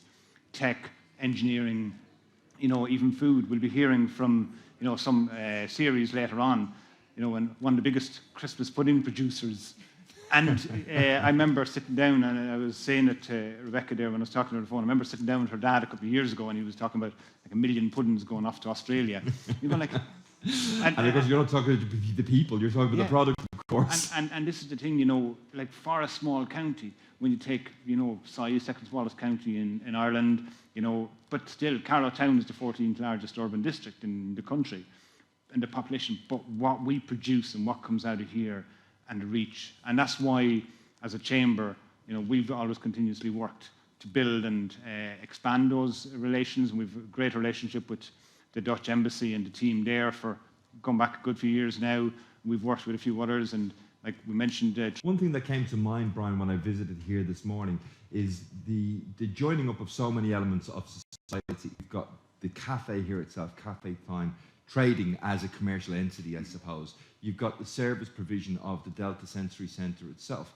And then you've also got a thing that people of Carlow, the population that are living in this country, in this county, be they Indigenous or be they from other countries, can enjoy. How important is it to get the right balance on a county basis between commercial activity and being able to live and enjoy a good life? It's vital because, you know, every business, and if you look at it, and I spent 20 odd years in hotels, and without the people, the staff, you know, a hotel is just bricks and mortar. That's it. But without the people that are the heart of it, it's the same in any business. And those people want to feel, you know, that they're able to get back in their own communities and support in so many ways. And we've seen a lot of great support, you know, from business to communities and that as well, where they live, in terms of the likes of supporting here in the Delta, to supporting sporting clubs. And that is so important because, you know, we continuously talk about work-life balance. We couldn't achieve that if we didn't have places to be able to go and enjoy, even to appreciate the gardens here when we're not in work, or even, you know, like this morning we're saying to people, yeah, pop out and have a look at the gardens. If you haven't seen them before, you know, it's an amazing space out there. And, you know, and even to come in here at different times of the year, like for Christmas, for the lights, it's, you know, you can just release and relax a lot more. And you can... you know, but that's so important. It brings community into the workplace. And Jason Popwell, Group Commercial Director of Strive, as I said, you've had the opportunity as your business has grown to travel the world, to see initiatives run in different parts of the globe. In terms of things that you've seen internationally that you think we could maybe implement here in Carlow or develop further in Carlow, where do you think the next steps for the likes of the Chamber and the various different county organisations should be focused? Oh God! I mean, I'd love to say. pretty well, I'm not going to let you come in and just sit and enjoy the coffee when we've got. It's a pretty loaded question. So, I mean, obviously, I'd like to say focus on cybersecurity and cloud. So, look, I mean, I can only speak from sort of our own business category. But I mean, cybersecurity and multi-cloud is growing at double digit. You know, so cybersecurity is on the tip of everyone's tongues. You know, even yesterday there was news on a huge cyber attack. But yeah, I suppose I can only just sort of focus in on my own sort of category, but definitely there's huge opportunities in the tech world. And you know, Holland, as we would have traditionally called it, the Netherlands as it's known now, has become, I suppose, a leader in terms of trying to balance economic development with also the awareness of the big challenge facing us all, which of course is, you know, the global warming situation. How do we strike that balance between the needs of tech industries, for example, and being able to maintain good environmental awareness also? Well, that is indeed a challenge, particularly for a country that's relatively small in size and has a big population. We've got 17 million on a relatively small service. What is really important is to keep reaching out to people who feel they may be affected one way or the other by the changes that you want to bring across. And that kind of, not just public consultation, but to involve people already in a planning phase, so to make them understand that what is about to happen is not only, it's not to be feared because it's going to bring benefits. That, for instance, comes when you speak about psychopaths, of making pedestrian streets. We've got some very good results where that was really a success, but it took some convincing. But to be able to show off that it was a win-win for everybody, that's in the end what you strive for. But it's not easy because there's a lot at stake. Well, Ambassador, I'm going to ask you to stay with us for a few moments' Yes. time, because I'd love to investigate what life in the Netherlands is like and how it compares to what you've seen so far in your time here in Ireland. But Brian O'Farrell, just to come back to you for the order of business of the day, we had the Carlow Chamber Awards a couple of weeks ago. It was an opportunity to present those awards. Today is a different opportunity. How's everybody enjoying it here at Cafe Time so far? I think, you know, I hope everybody's enjoying it. I know, as you said, yeah, the coffee is great and that's kind of a benefit. But one of the key things we wanted to get out today is that opportunity to hear the stories behind some of the businesses. You know, because it is with the awards and the ceremonies, and it's great and it's important. But, you know, companies pop up in front of you and there's a lot kind of happening on the night. So, you know, and that's where it's nice today to be able to take that moment back and to hear the story, because, you know, behind so many of our businesses, there's people with, you know, some amazing stories. You've heard some of those already this morning, and there's a lot more we've got to follow. And that's what we really wanted to get out of today. So it's great that we have so many people here with us in Cafe Time this morning, you know, and also that's why we wanted to work with yourselves to get it out live on radio and live streaming it, so we continue to tell those stories and share that out there. And just finally, Jason, back to you. What's next for Strive? Onwards and upwards, I presume? Well, yeah, I mean, we've grown from sort of 2 companies to 11 now, 11 business units we call them, so about 3 or 4 of them are sort of small, just small SaaS companies, so we want to sort of steady the ship there. We've just purchased a company in Washington, which is an AWS premium partner, so that's the next sort of large focus for us. And we're setting up an Irish entity of that company, and so that's my big focus at the moment. We're busy trying to recruit for that.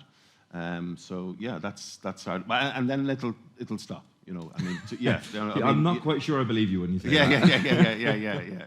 So. One question I couldn't not ask, I suppose, while we have you here. How long will it be before we are a truly cashless society, do you think? Oh God. I think, you know, I mean, there'll always be an element of it, for one reason or another. But you know, just looking at the sign up there on your camera, it says, you know, cards preferred. I was in a bank just off Stephen's Green a couple of weeks ago and has no cash. I mean, if I told you that 15 years ago, you would have said I was mad. But I don't know. I'd say there'll always be an element of it, but I'd say it'll get up to the high 90s pretty soon. Okay, well, we're going to take a short break, but I am going to ask Her Excellency to stay with us for a couple of moments, if You're that's welcome. okay. Give her a round of applause. But for now, my sincere thanks to Brian O'Farrell and, of course, Jason Popplewell, Group Commercial Director with Strive. Thanks for joining us, and thanks for giving us an international look at what Carlow has to offer from a commercial perspective.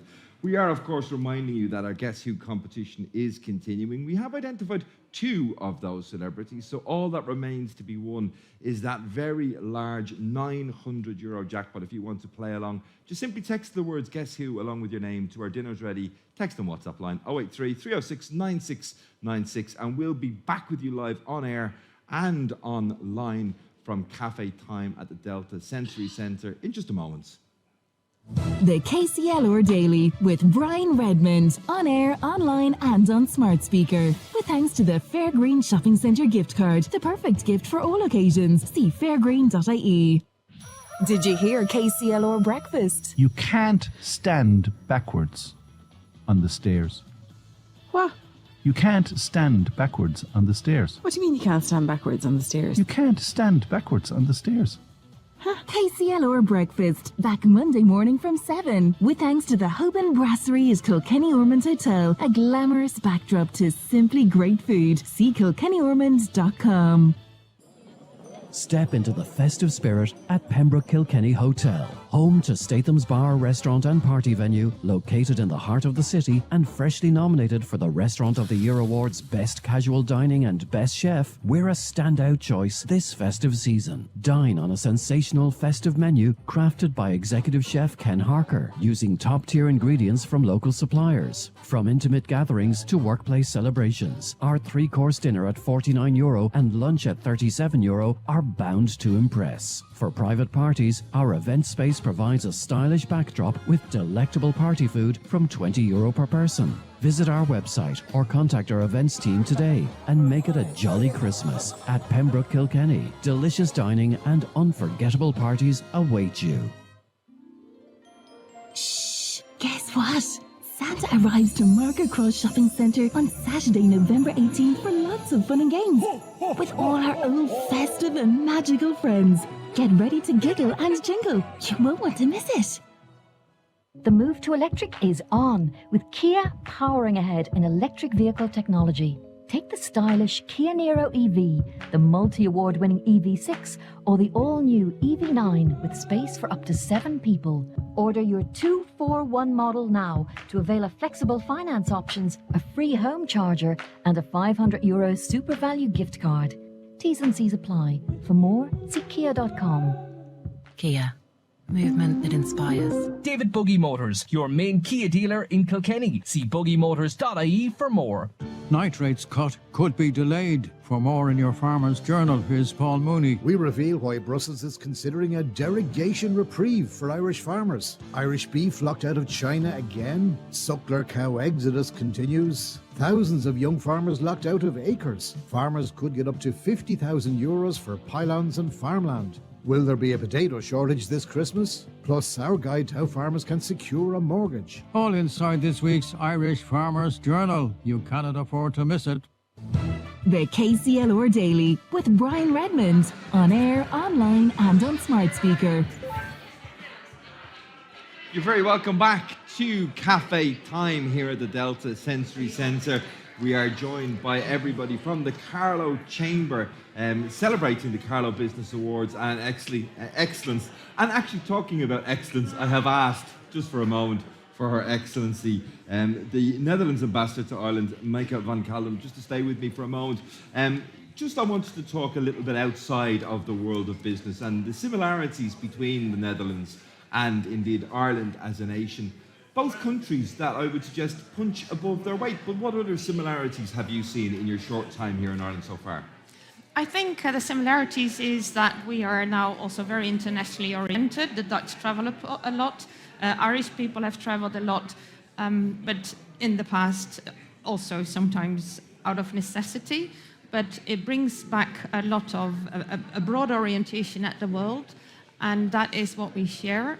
And what I'm really struck by here is the sense of community, which is really great. The moment you walk into this centre, people link to each other, tell each other And that is something that we have, that we may sometimes risk losing, because when we grow bigger, more industrial, the city's expanding. But it's something that is to be cherished, and that is also to be cherished at home. And of course, your tenure has only recently begun. Yes. But what would you like to achieve over the time that you spend here in Ireland? I would like to achieve there's more Netherlands in Ireland and more Ireland in the Netherlands. Within, of course, also the European contacts. So there's lots of European programs that offer opportunities that Carlow and other cities and countries can tap into, that we tap into. So that's basically what our embassy tries to achieve. We are very oriented at international trade, promotion, bringing companies together. I'm also very interested in cultural initiatives, and also things like having an inclusive society. And that also struck me in these beautiful gardens, that there's lots being done to have everybody being included, also in maintaining the garden. So I really love the spirit of this whole thing. Well, I just wanted to thank you for your time this morning. Thank you for joining us here in Carlow. I'm sure it won't be your last visit to the area. Yeah. Her Excellency, the Netherlands Ambassador to Ireland, Mieke van Kaldum, joining us on the KCLR Daily today. Thank you very much. Thank you. Of course, we've got to remind you of our Guess Who competition. I'm looking out here at many, many faces in cafe time, but the looks of it, people are still trying to work out who those three mystery celebrities are. €900 up for grabs if anybody can identify them. We're going to give you a little reminder of the clues that we have so far. As things stand, 3 mystery celebrities, thousands of euros. KCLR's Guess Who? Who do you think they are? So what do we know about our celebrities? Well, as things stand, we know that our first celebrity is an Irish actor, famous for his role in a period drama. Celebrity number 2 is a British musician, and he's a songwriter. And our third and final celebrity is an author who was born in the USA. If you can correctly identify all 3 of those celebrities, that €900 will be yours. To enter, all you've got to do is text the words Guess Who along with your name to 083 306 9696. Our Dinner's Ready text and WhatsApp line, of course. But if you need a little bit of extra help, and it hasn't been won between now and then, our very own Shannon Redmond will have another clue for you today. But you can only get that clue by visiting Shannon in person. Where will she be? Well, between 3 and 4, Shannon will be broadcasting live from Callan Co-op during the John Keane Show. Do pop along and see her, and hopefully we can give that money away at some point today. In a couple of moments, I'll be talking to Shane O'Keefe from KCLR Scoreline about what the sporting world has Guess this Who? weekend. With the Ian, we're back. You're breaking up again. and for all your solid fuel hardware DIY Hand over to Shane. green needs.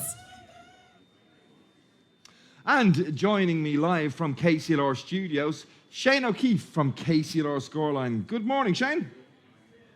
How are you doing, Brian? How are you getting on? Sounds like you're having a lot of fun. Well, we are. We're very, very busy here at Cafe Time in the Delta Sensory Centre. But of course, looking forward to the weekend sports. I had John Walsh winding me up during the week at the continuing lack of success for Manchester United. But what have we got broadcasting live on the station this weekend, Shane? Well, just to let people know as well, that may have kind of clipped out when you were talking about it. The game that we're currently playing on KCLR, Guess Who?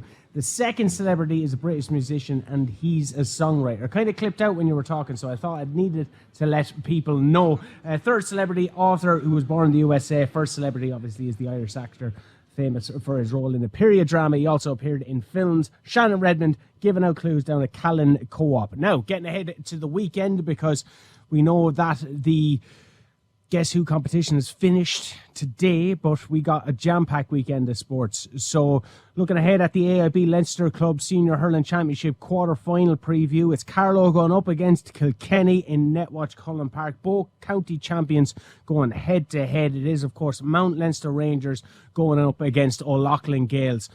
O'Loughlin Gaels, obviously, after winning via beating Ballyhale Shamrocks, Mount Leinster Rangers beating St Mullins. But going back to 2013, KCLR were there when Mount Leinster Rangers won this competition by defeating Oulart de Bala.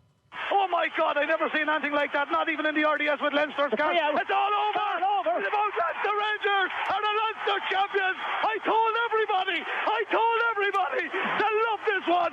From Ballymurphy Derby to Bangkok, from Rahana to Rhodesia, and from Forest to all over the world. This has been a day for Carlow hurling. Wexford voted to keep them in Division 2. This is no Division 2. This is Carlow hurling, and these are men heading for the All-Ireland semi-final. Mount Leinster Rangers, 11 points. It's down at the Valley 8 points. Terence Kelly, the best day I ever had in broadcasting. I loved every minute of it. He loved every minute of it. I love listening back to that.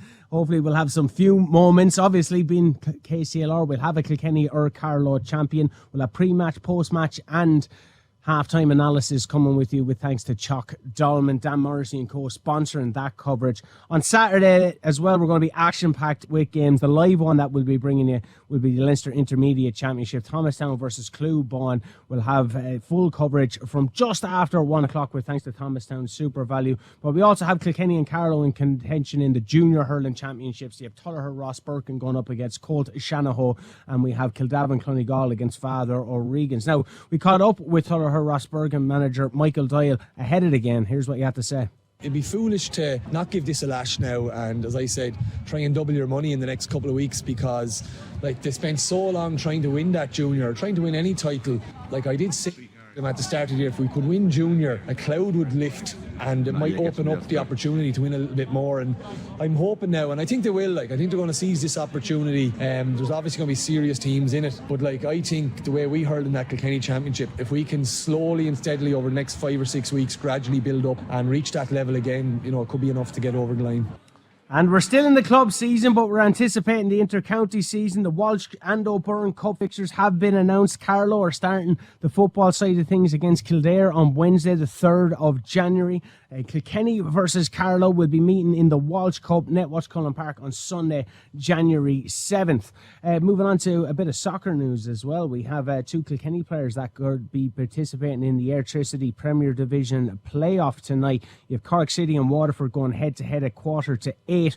Killian Cantwell and Paul Martin, both from Kilkenny, could play a part in it. Killian Cantwell only moved there, last year, I believe, from Athlone, and Paul Martin ended up playing his brother in the FAI Cup last year. So moving on to this weekend, loads of Premier League fixtures to look forward to. Brian will do our predictions when you come back, and we'll be able to... Smart speaker, with thanks to Fairgreen Shopping Centre Carlow, helping you step out of the sweatpants and into style. See fairgreen.ie. Dine out in style at Arroy, the multi-award-winning restaurant, specialising in freshly prepared, delicious Asian food. For larger groups or parties, try the Loft at Arroy. Book today at arroy.eu for a unique Asian fusion dining experience. The Kilkenny Rape Crisis Centre, based in Kilkenny and Callan, supports people with issues including sexual violence, harassment, rape, historical child sex abuse, sexting and online grooming.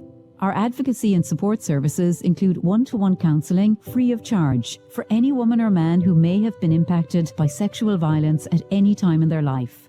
Our free adolescent counselling and parental support service is available for anyone aged 14 and over. To contact us, simply free phone our helpline 1-800-478-478, email info@kasa.ie or visit our website kasa.ie.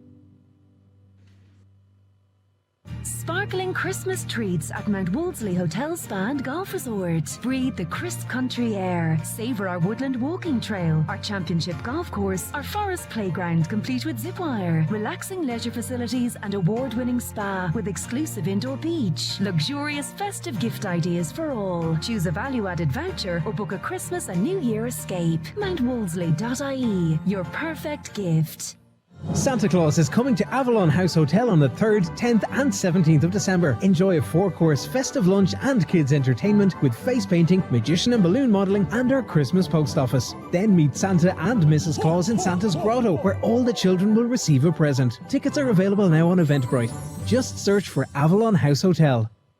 New this week at Home Store & More. All Christmas tree lights are half price. That's right, half price. Save €35 on 1,000 LED cluster lights, or save an amazing €50 on 2,000 LED cluster lights. Let our half-price Christmas tree lights add a Christmas twinkle to your home. But better hurry, because when all our half-price Christmas tree lights are gone, they're gone. Drop by your local Home Store & More, or visit us online at homestoreandmore.ie. Home Store & More. a happy home. The KCLR Daily with Brian Redmond, on air, online and on smart speaker. Broadcasting live this morning from Cafe Time here at the Delta Sensory Centre, celebrating all of the excellence of the County Carlow Chamber, the Business Awards taking place recently. If you've got any comment, you can get in contact with us on our Dinners Ready text and WhatsApp line 083 306 9696.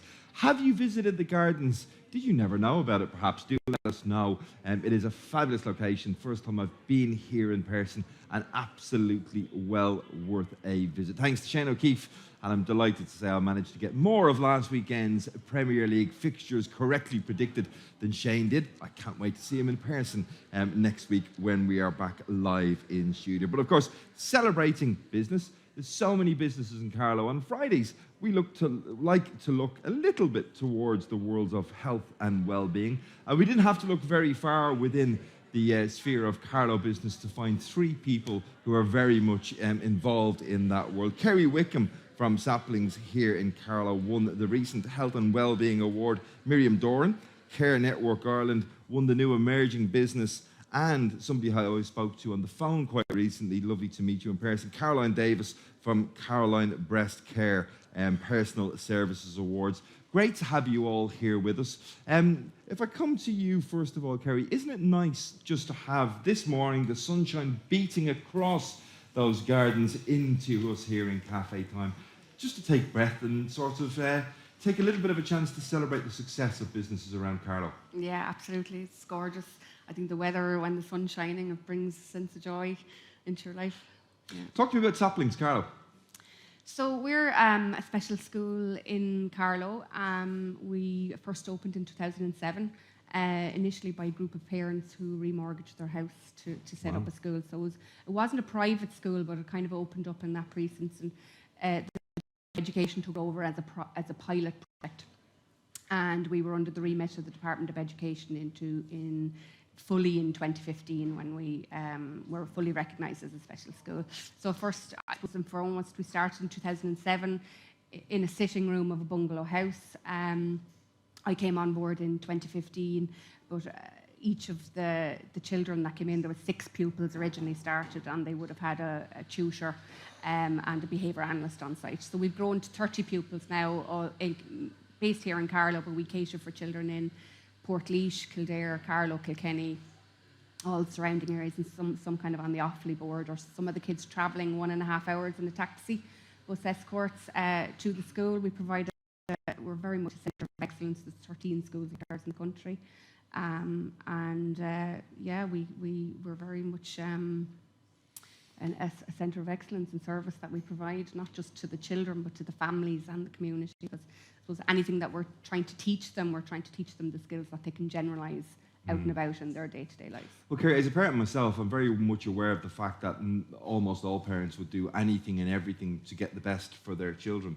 But remortgaging your house is a fairly extreme step to take. Yeah, I think generally, I suppose it all began in the 1990s, and I suppose there was a history and culture within Ireland at that time that a lot of the religious orders were kind of starting and setting up education for children with special needs. So that's how originally a lot of the special schools had started. And in the 1990s, there were cases within the High Courts that families would have brought against the Department of Education to have an appropriate education for their children. Most of these children were not in full-time education. They were in maybe daycare under the HSE. So I think, I suppose that essentially came to light, and there was a certain need and a call for children to have an individual education, and especially for children with autism, because it's so specific, and they do require a little bit more support than your average neurotypical child. So I suppose the specialist care, teaching, learning that we do in school is very much evidence-based. Everything is very much based on what we do on site is proven. We've the research to back up what we do, and there's very highly specialised staff with degrees coming out of their ears. Basically, we're very highly qualified, constant training and continuous professional development on site. And it's all about working with families and trying to give them the opportunities. Well, but your students ranging from 4 years of age up to 18 and talking about Yeah. the complex needs and the variety of complex needs that they have. Yeah. It must be a massive challenge logistically on a day-to-day basis. Yeah, and I mean, I suppose a big part of what we do, we're very restricted to the resources that we have. When we originally started, each of the kids would have had one-to-one support. Looking back on statistics and stuff like that, we would have had a 50% turnover of students that were coming into the school that would have went back into a less supportive environment, which is what we aim to do. We've less staff now because we're under the remit of the Department of Education. So, the ratio is 2 SNAs in a class of 6 pupils, where they would have originally have had one-to-one. No, we still link in with local schools. We still link in with everybody in the community, but it's trying to provide that service.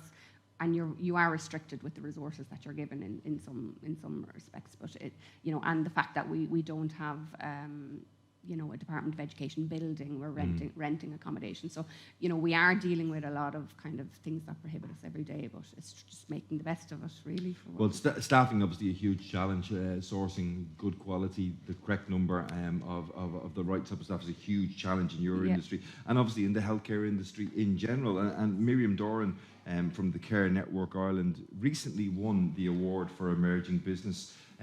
And that is your business, isn't it, really, recruiting appropriately qualified staff? Yeah, we basically do 2 things. It's purely healthcare sector for recruitment that we do. So we do 2 things. It's permanent placements, predominantly with the private sector, so nursing homes, private hospitals, etc. But the bulk of the business would be agency hours for the HSE.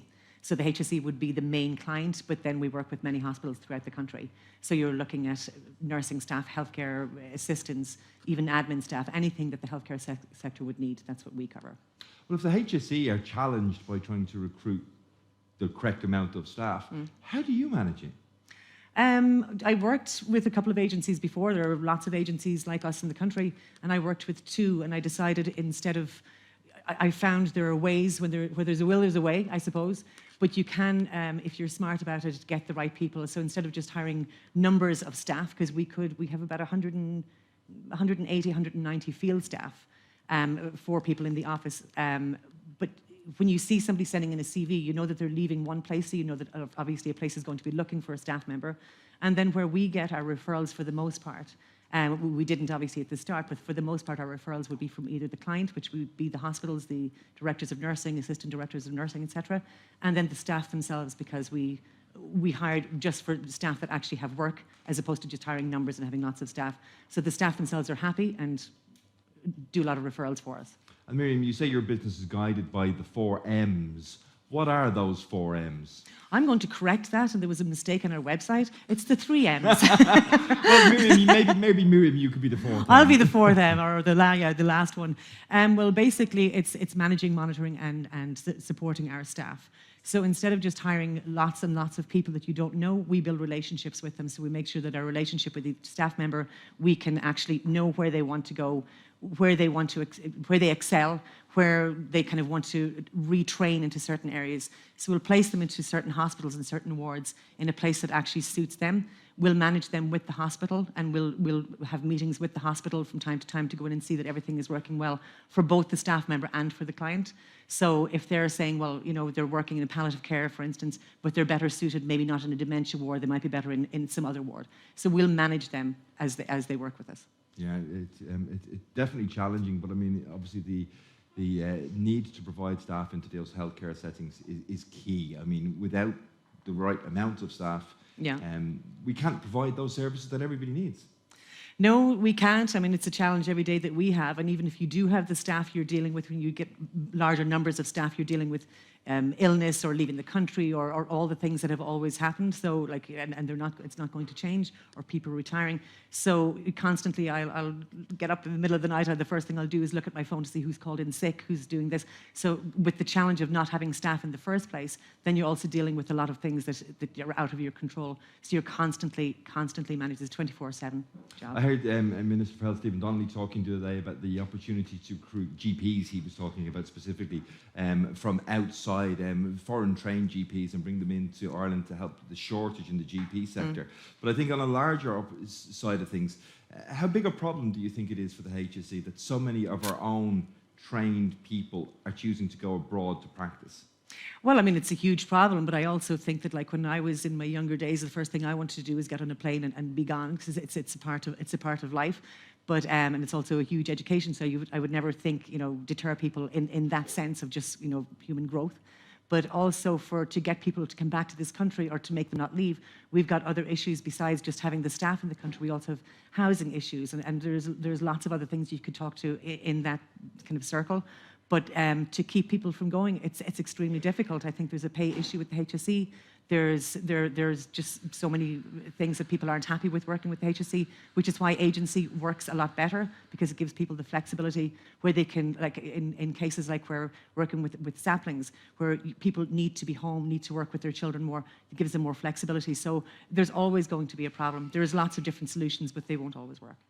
And of course, we are celebrating excellence. We're sort of reflecting on the Carlow Chamber Business Awards, but we're also looking forward to some awards taking place later on this evening. And Caroline Davis, Caroline's Breast Care, won at the recent Business Awards Best Personal Service Award, but she's also shortlisted for the Powerhouse Awards later tonight. Caroline, how big is your mantelpiece? No, it's not too big. No. Yeah, I'm delighted. I was delighted to win the Carlow Chamber Personal Services Award. That's what's the most important thing to me, is the personal service. And again, to be up for it tonight. I won the Powerhouse one last year. So it's a reflection of what I do. It's everything to me is the personal service. It's why I started the business. I started in 2019. I've been working in breast care for 18 years. So you can see, a bit like Miriam, where things are wrong and where things need to be changed. So I was fitting in Dublin, and a lot of the time people from Carlow, Kilkenny, Waterford, wherever, were travelling up to Dublin. They're already going up there quite a lot for hospital appointments and different things. So I wanted to bring the service back locally. So I offer now the mastectomy fitting service for ladies following breast surgery, be it a lumpectomy, mastectomy, reconstruction. So I would see them either in a cancer centre, I can go to their homes. They can come to me in Tullow. I have a fitting room there in Tullow as well. So it was just to just make it more personable. So it's I would see them every year. So the ladies would come to me generally kind of 6 weeks after surgery, or it may be a year after surgery. But then if they have a medical card, I will see them every year. Some years it'll be for bras, some years prosthesis. So it just depends. But it's building a relationship with them. And I do pride myself on offering a very good personal service, yeah. And it's interesting to me that both yourself and Miriam are indeed nominated for that Powerhouse Award. Yeah, we're in the same award together tonight, yeah. So if there's any tension in the room, we know why that is. Did you say you've already, in previous years, won that Powerhouse? Yeah. Okay, so, pass it on. Or, pass it on. Or be Anton Deck, yeah. Maybe you could share it. But I mean, Powerhouse, what does it take to be a powerhouse? God, it does take a lot, I think, doesn't it? I mean, it's long hours, you're doing your business day to day, but then you're trying to do networking, connecting, and that's as important. Today is as important as doing yesterday. I was fitting in the cancer centre in Clane, and today is important because it's reaching more people, it's connecting, it's talking to all the other businesses and that as well. So there's a lot to it. I do it on my own. And so you do the long hours, because you do the marketing, the networking, the accounts, all of that. So, but if you love it, I think you'll do it and you'll keep going at it. And like tomorrow, I'm raising money for another cancer centre. We're upselling Christmas cards in Dundrum, but all of that is part of it. But it does mean the hours are long and challenging and that, yeah. I mean, I hate to reflect on women in business, because I don't think we should separate, to be quite honest with you in that regard. But it's interesting for me to note, I'm sure there's other nominations as well, but we've got 3 women here, 2 of which nominated for that Powerhouse Award tonight, all doing fabulous work. How important, Miriam, is passion when it comes to business? Passion for the business, passion for the project? It's everything, to be quite honest. If you're not passionate about what you do, if you don't love your job, you're not going to excel at it. I have loved it from day one. We started in March 4th, 2019, about 7 a.m. And and haven't stopped since. And the more I do every day, the more I absolutely love it. We've 3 other ladies in the office who equally feel very passionate about healthcare and placing the right people and looking after people with dementia or people who have got special needs or people who are vulnerable. And I think if you're passionate about that, you'll excel. And Kerry Wickham, passion. Talk to me about passion within the business that you do. Yeah, and I suppose passion, energy, motivation, I suppose you have to have that fire in your belly to do what you love best. And I think it's about creating a partnership. I suppose for us, you have to encourage everybody to come in as a team. You know, I can say to staff, come in with a smile on your face and let's work together, but they're not going to necessarily do it if it's not within a partnership and a culture. And I think once you have the culture and the partnership and that buy-in, promoting everybody to be individual leaders, that in itself will touch base on the policies and protocols and the teaching and learning and providing that service. Well, Kerry Wickham from Saplings in Carlow, Miriam Doran from Care Network Ireland, and of course Caroline Davis from Caroline's Breast Care. 3 passionate people working within the health and wellbeing sector in Carlow and being recognised by the Carlow Business Chamber Awards. And great to have you here today. We'll be continuing our broadcast here from Time Cafe as part of the Delta Sensory Centre in just a moment, but I think we're going to hand back over in a minute to John Keane in studio to try and give away that €900 coming up after the short break. The KCLR Daily with Brian Redmond, on air, online and on smart speaker. With thanks to Fairgreen Shopping Centre Carlow, helping you step out of the sweatpants and into style. See fairgreen.ie. Nitrates cut could be delayed. For more in your Farmer's Journal, here's Paul Mooney. We reveal why Brussels is considering a derogation reprieve for Irish farmers. Irish beef locked out of China again. Suckler cow exodus continues. Thousands of young farmers locked out of acres. Farmers could get up to €50,000 for pylons and farmland. Will there be a potato shortage this Christmas? Plus, our guide to how farmers can secure a mortgage. All inside this week's Irish Farmer's Journal. You cannot afford to miss it. Are you in need of heating oil? Make a wise decision and choose Nace Oil for excellent service, prompt delivery and competitive prices in your area. For all your heating oil needs, visit naceoil.ie today. Stay warm and cosy this winter with Nace Oil. The KCLR Daily with Brian Redmond, on air, online and on smart speaker. 3 mystery celebrities, thousands of euros. KCLR's Get For his role in a period drama and also appearing in movies. Right, Phil Dowling from Fenner's on the line. How are you, Phil? Good morning to you. Hello, John. Good morning to you. How are things with you? Good. All right. Now, I'm looking outside the window here at the moment in the studios. The sun is shining. Is it the same in Fenner? Oh, yes. Lovely here. So it is in Fenner, yeah. Lovely. Now, any big plans for the weekend, Phil? Not really, no. Just go for a drive with us, that's all. Lovely. Now, would you go further, Phil, if you won €900 today on Guess Who? Oh, God, I would, yes. Where would you go, Phil? Where would you go? I'd go to Dublin or farther away, so I would. And would you get on a plane, Phil? Would you go somewhere warm? No. I've never been on a plane. Haven't you? Never been on a plane? No, okay. Would you like to go on a plane?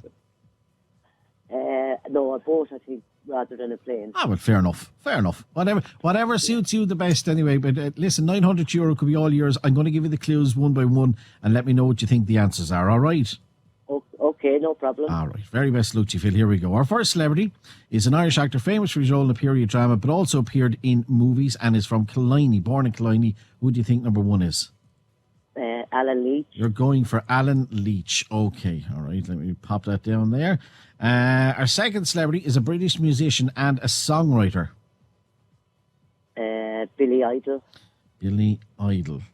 Okay. And our third celebrity is an author that was born in the USA. Daniel Steele. Daniel Steele, you're going for also. So let's see what it says here in the computer. 2 celebrities identified. Ooh, and those two have already been identified, I'm afraid, Phil. Those No nuts. problem. Yeah, people are really getting it. Listen, today is the final day. Keep entering, keep texting, keep WhatsApping, all right? I will, thanks. No problem Lovely. at all. Thank you. Thanks very much, Phil. All right, all the best. Bye-bye. Don't forget, Thank you. Bye. we'll have another go of Guess Who in the next round. Shannon Redmond will have another clue for you today. And you can only get that clue between 3 and 4 while Shannon is broadcasting live from Callan Co-op. And she'll join myself on the show between 3 o'clock and 4. But she'll be handing out envelopes with today's secret clue. And don't forget, those secret clues that she hands out will never, ever be mentioned on air. So the very best of luck to you. Will we have a winner of €900 today? I really, really hope so. KCLR's Guess Who? With thanks to Callan Co-op Home Value, Westry Callan, for all your solid fuel hardware, DIY, homeware and agri needs.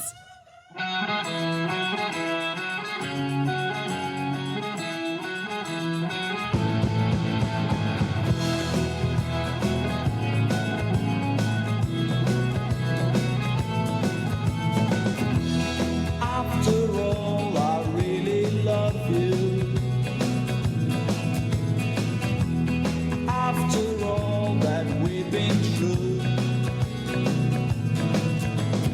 I know that we're fine, and our love gets pushed to the side. Still it ends alright. After all, I really need you. The KCLR text and WhatsApp line 083 306 9696. Sponsored by Dinners Ready Market Yard Kilkenny. Our chilled meal selection offers delicious meals ready to heat and enjoy in the comfort of your home. If you suspect you have a hearing loss, consider these questions. Do you frequently ask others to repeat themselves? Is your TV louder than normal? Is it difficult to understand speech in background noise? If you've answered yes to any of the above, you may have a hearing loss. At Carlow Hearing, we offer a free hearing test and free hearing aids with PRSI. To check your PRSI eligibility, call Carlow Hearing on 05991 37670. Drop into our clinic or visit carlowhearing.ie.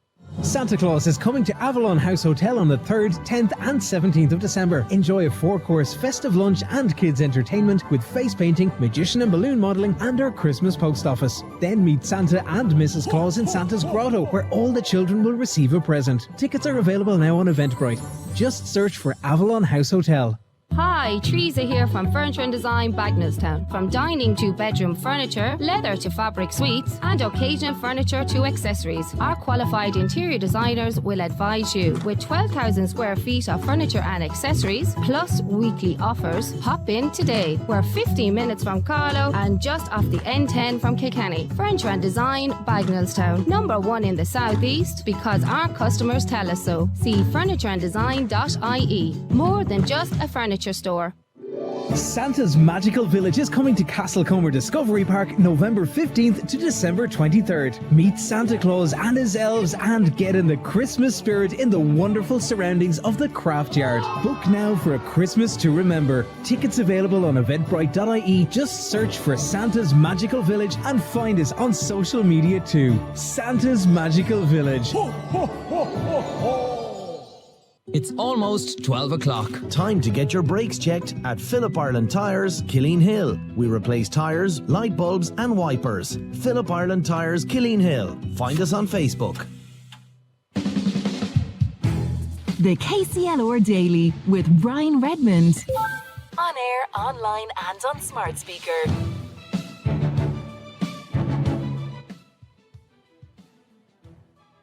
Delta Sensory Centre. We'll be talking to people about the new partnership announced between the Carlow Chamber and Down Syndrome Ireland. I'll be joined by Yvonne Jones, Joanne Dawson and Kylie Riley. We'll also be talking chocolate with Mary Healy, who won the Food and Beverage Producers Award. All of that coming up after the news at 12. Red Vangela Doyle Stewart.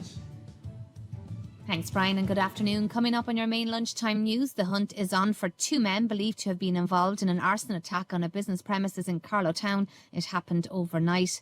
A €1.68 million investment in Goatsbridge trout farms just being completed, supported with grant aid from 2 Brexit schemes. It's off the back of an even greater spend on rebuilding their farm in recent years. Staff have already begun their move into the new State Street building in Lochboy, Kilkenny, which currently employs 600 people. The eco-friendly building will serve as State Street Ireland's regional centre. And in sport, we hear from Mount Leinster Rangers manager Paul O'Brien ahead of Sunday's clash with O'Loughlin Gales.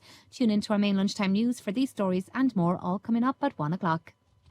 Now, just pop the stamp on the top corner. There. Here, Mum? Yep. Good job. Yay! What's happening? Look, it's snowing. There's Tin Man in the garden. Whoa. He's with. No way! Ho, ho, ho. Santa! The magic of Christmas all begins with a card. Get 2 free cards and 4 free stamps when you buy a Christmas stamp booklet. On Post. For your world. T's and C's apply. The KCLR Daily with Brian Redmond. On air, online and on smart speaker.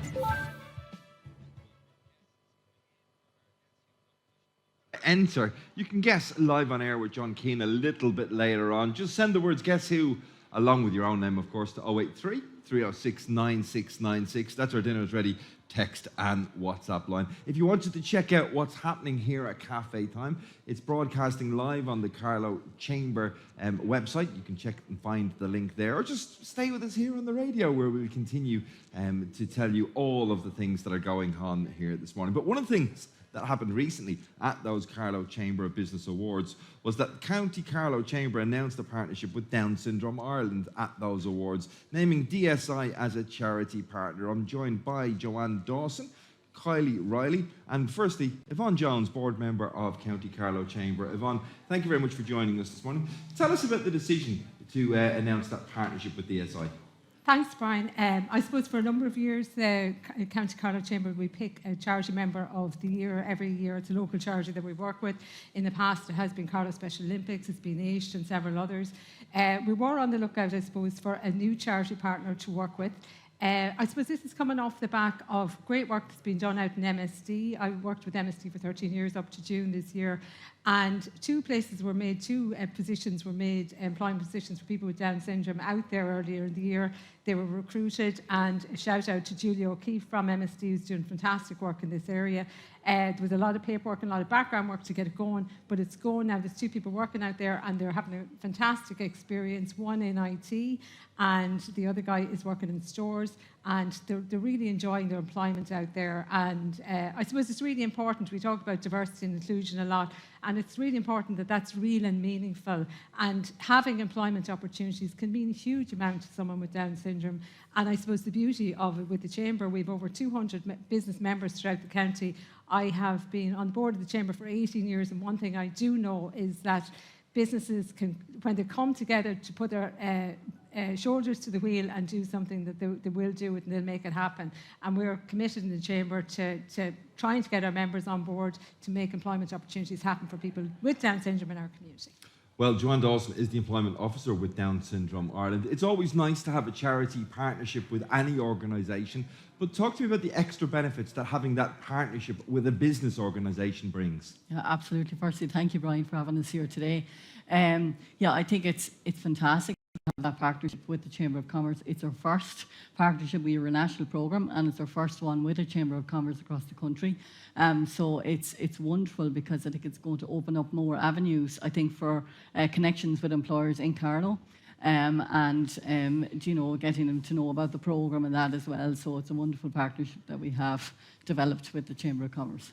And Joanna, how do Down Syndrome Ireland go about just highlighting the fantastic work that its members do and what they can bring to businesses? Yeah, absolutely. They bring a tremendous skills and capabilities to any business. And so basically, just to describe the programme to everybody, the programme started off in 2018. And it's very much developed over the years. I think since probably 2020, 21, diversity and inclusion, I suppose, in the country has really developed more, and that has given us, given more employers more awareness of people from diverse backgrounds, including people with disabilities and Down syndrome, of the work that they can do.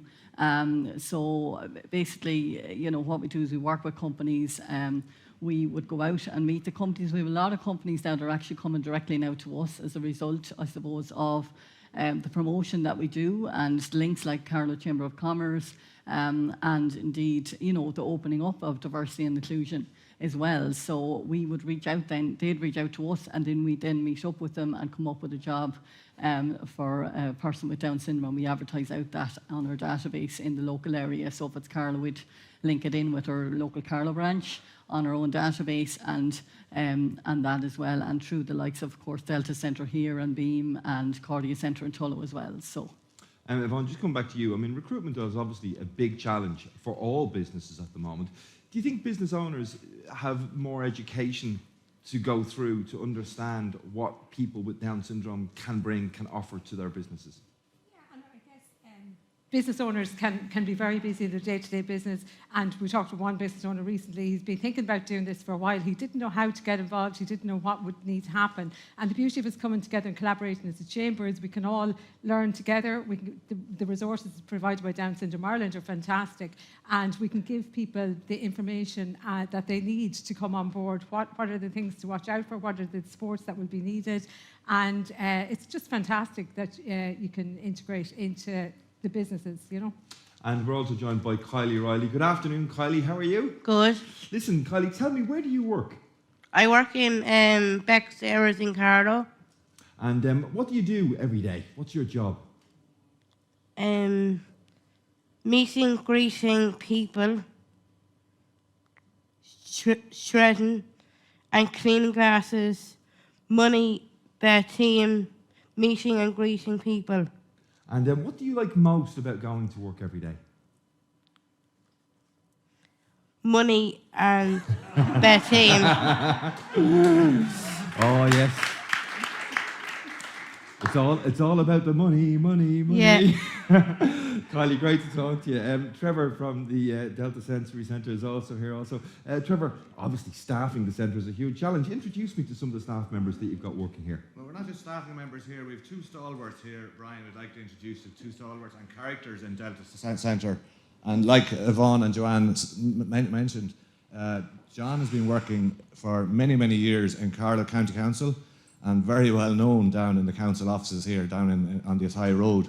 You might just ask him how long he's been working there and what he does. Well, John, I mean, you're a stalwart apparently. How long have you been working for the county council? In 1991, I think. 1991, that's 30 odd years. They haven't found you out yet. What do you do on a day-to-day basis? Basically, I help with all the staff down there. I do a lot of different things for them, and yeah, filing and all that kind of stuff. And have you made great friends down there working every day? I love them all. Yeah, they're all great friends of mine down there. And would you like to say hello to any of them this morning? I'm sure they're all listening to you on the radio. Yeah, I'd like to thank them all for having me there, to lend them there, and I'd like to hope they're all listening to me today. I'm sure they are, I have no doubt. Trevor, who else are you going to introduce me to? That was John. John is one of the Duns, the Duns of the Swan across the border in County Laois. So we don't mind that too much. But you're just about to meet Barry here. Barry Alwell is an incredible character. And Barry will tell you now in a minute, he attended Trinity and finished his course there. And he's now working with CPL in Dublin. So and he goes up Tuesdays and Wednesdays. Yeah, Tuesday. You can start, he'll tell you himself. Well, Barry, great to meet you. Lovely to meet you. Tell me about going up to Trinity. I started in Trinity and did a course called Art, Science and Inclusive Applied Practices. And it's a 2-year course. Did work experience, graduated obviously first. Did work experience in Mason Hayes and Kern. It's a big law firm in Dublin. Did one of my internships in On Post, and then I did another internship in CPL, and I did a very good job there. They employed me. The boss there asked me, do I want to work there permanently? And yeah, I said a course. I don't think they'd have been able to get rid of you anyway, would they? Oh, they won't be able to get rid of me at all. I'm a great worker there. I'm sure you are. Are you on? what Leaving time Carlow in the morning. What time do you leave Carlow at the morning? I get up around 6 on a Tuesday and Wednesday. I get walk up to the train station, get the train at 8 o'clock in the morning, don't get in until about 10 past 9, and then get the bus from Houston Station to Nash Street, and then walk from Nash Street to my workplace. Well, listen, tell me, how important is your work to you? It's absolutely fantastic. It's a pleasure to work there. All the boys there are so great. They're absolutely a pleasure to work with. They're absolutely deadly. And who's the hardest worker in the whole place? All of us are. Listen, lovely to meet you all, Trevor. Thank you for introducing me to all of those people. Go on, give them a round of applause. Working hard always has to be celebrated. Just for the final word on this, Yvonne, we've spoken to many, many people this morning, business leaders, but none of those business leaders can achieve what they achieve without the work that's done by simply great staff. 100%, 100%. And I suppose we just need to be mindful of how important the staff are to our businesses. But what we've just shown there is there's a place for everybody in the workplace. We talk about online shopping, we talk about all these things, but local businesses are great for supporting communities and being part of the community. So I would encourage anybody who's an interest in or has a job opportunity to go on to the Chamber website, find out more under Chamber Members for Charity, and we'll put them in touch with Joanne Dawson. And Joanne, coming to you for the final word on this segment, diversity. Everybody brings something different to the workplace. What do your members bring to the workplaces that they inhabit? Oh, they bring a lot of things, Brian, to be honest. Like, I think even the ethos of a company it really evolves, it just changes that, so much, and even I was in touch with Specsavers yesterday and talking to the manager there and how much Kylie and Michelle have brought to Specsavers, and likewise with Julie as well in MSD, and they just bring so much. There's so much capabilities and talents that they can give to a company, to be into that kind of thing as well. So they bring so much to it. Well, ladies, it's great to have you with us this morning. Yvonne Jones, board member of County Carlow Chamber, Joanne Dawson, employment officer at Down Syndrome Ireland, and Kylie Riley, who I think could be up for Employee of the Month in Specsavers this month. Thanks for joining us here in Time Cafe as part of the Delta Sensory Centre. Gentlemen who I spoke to a few moments ago, thank you very much for your time as well. We're going to take a short piece of music, after which it is Friday. Everybody's enjoying the offerings here at Time. I'm starving. We're going to talk food, and we're back after this music.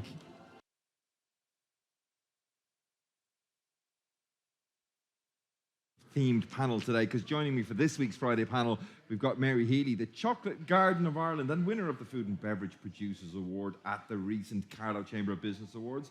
Martin O'Brien from Mullichchain Cafe, Daytime Dining Award recipient at those recent awards, and Brian Seary from Seary's Heatherfield, who won the President's Awards. You're very welcome along. Thank you. Just talk, first of all, a little bit about your own businesses before we get into our Friday panel. The Chocolate Garden of Ireland. Yes. What could we see if we went to visit the Chocolate Garden of Ireland? Hi, the Chocolate Garden is based close to Tullow, County Carlow, and we're in business since 2001. My husband and myself, Jim and myself, started the business. So we make chocolates. We make really, really beautiful, delicious handmade chocolates. And we also do chocolate making classes there. So you can book in, or there are walk-ins when we're open fully. So we're open at the moment Friday to Sunday, and we'll be open all month of December up to Christmas. So we make chocolates, we make ice cream, and we've gift baskets as well for Christmas. We do corporate gifts, lots of different... So a busy time of year for you? Absolutely, yeah. And also, they're really trying to have me salivate because Martin O'Brien has joined us. Martin, tell us about the cafe. We're down at St. Mullins, South Carlow. So we're the butt end of Carlow. We're down there at the bottom of the Barrow line, or the Barrow Blueway. And probably the biggest asset that Carlow has is the Barrow River.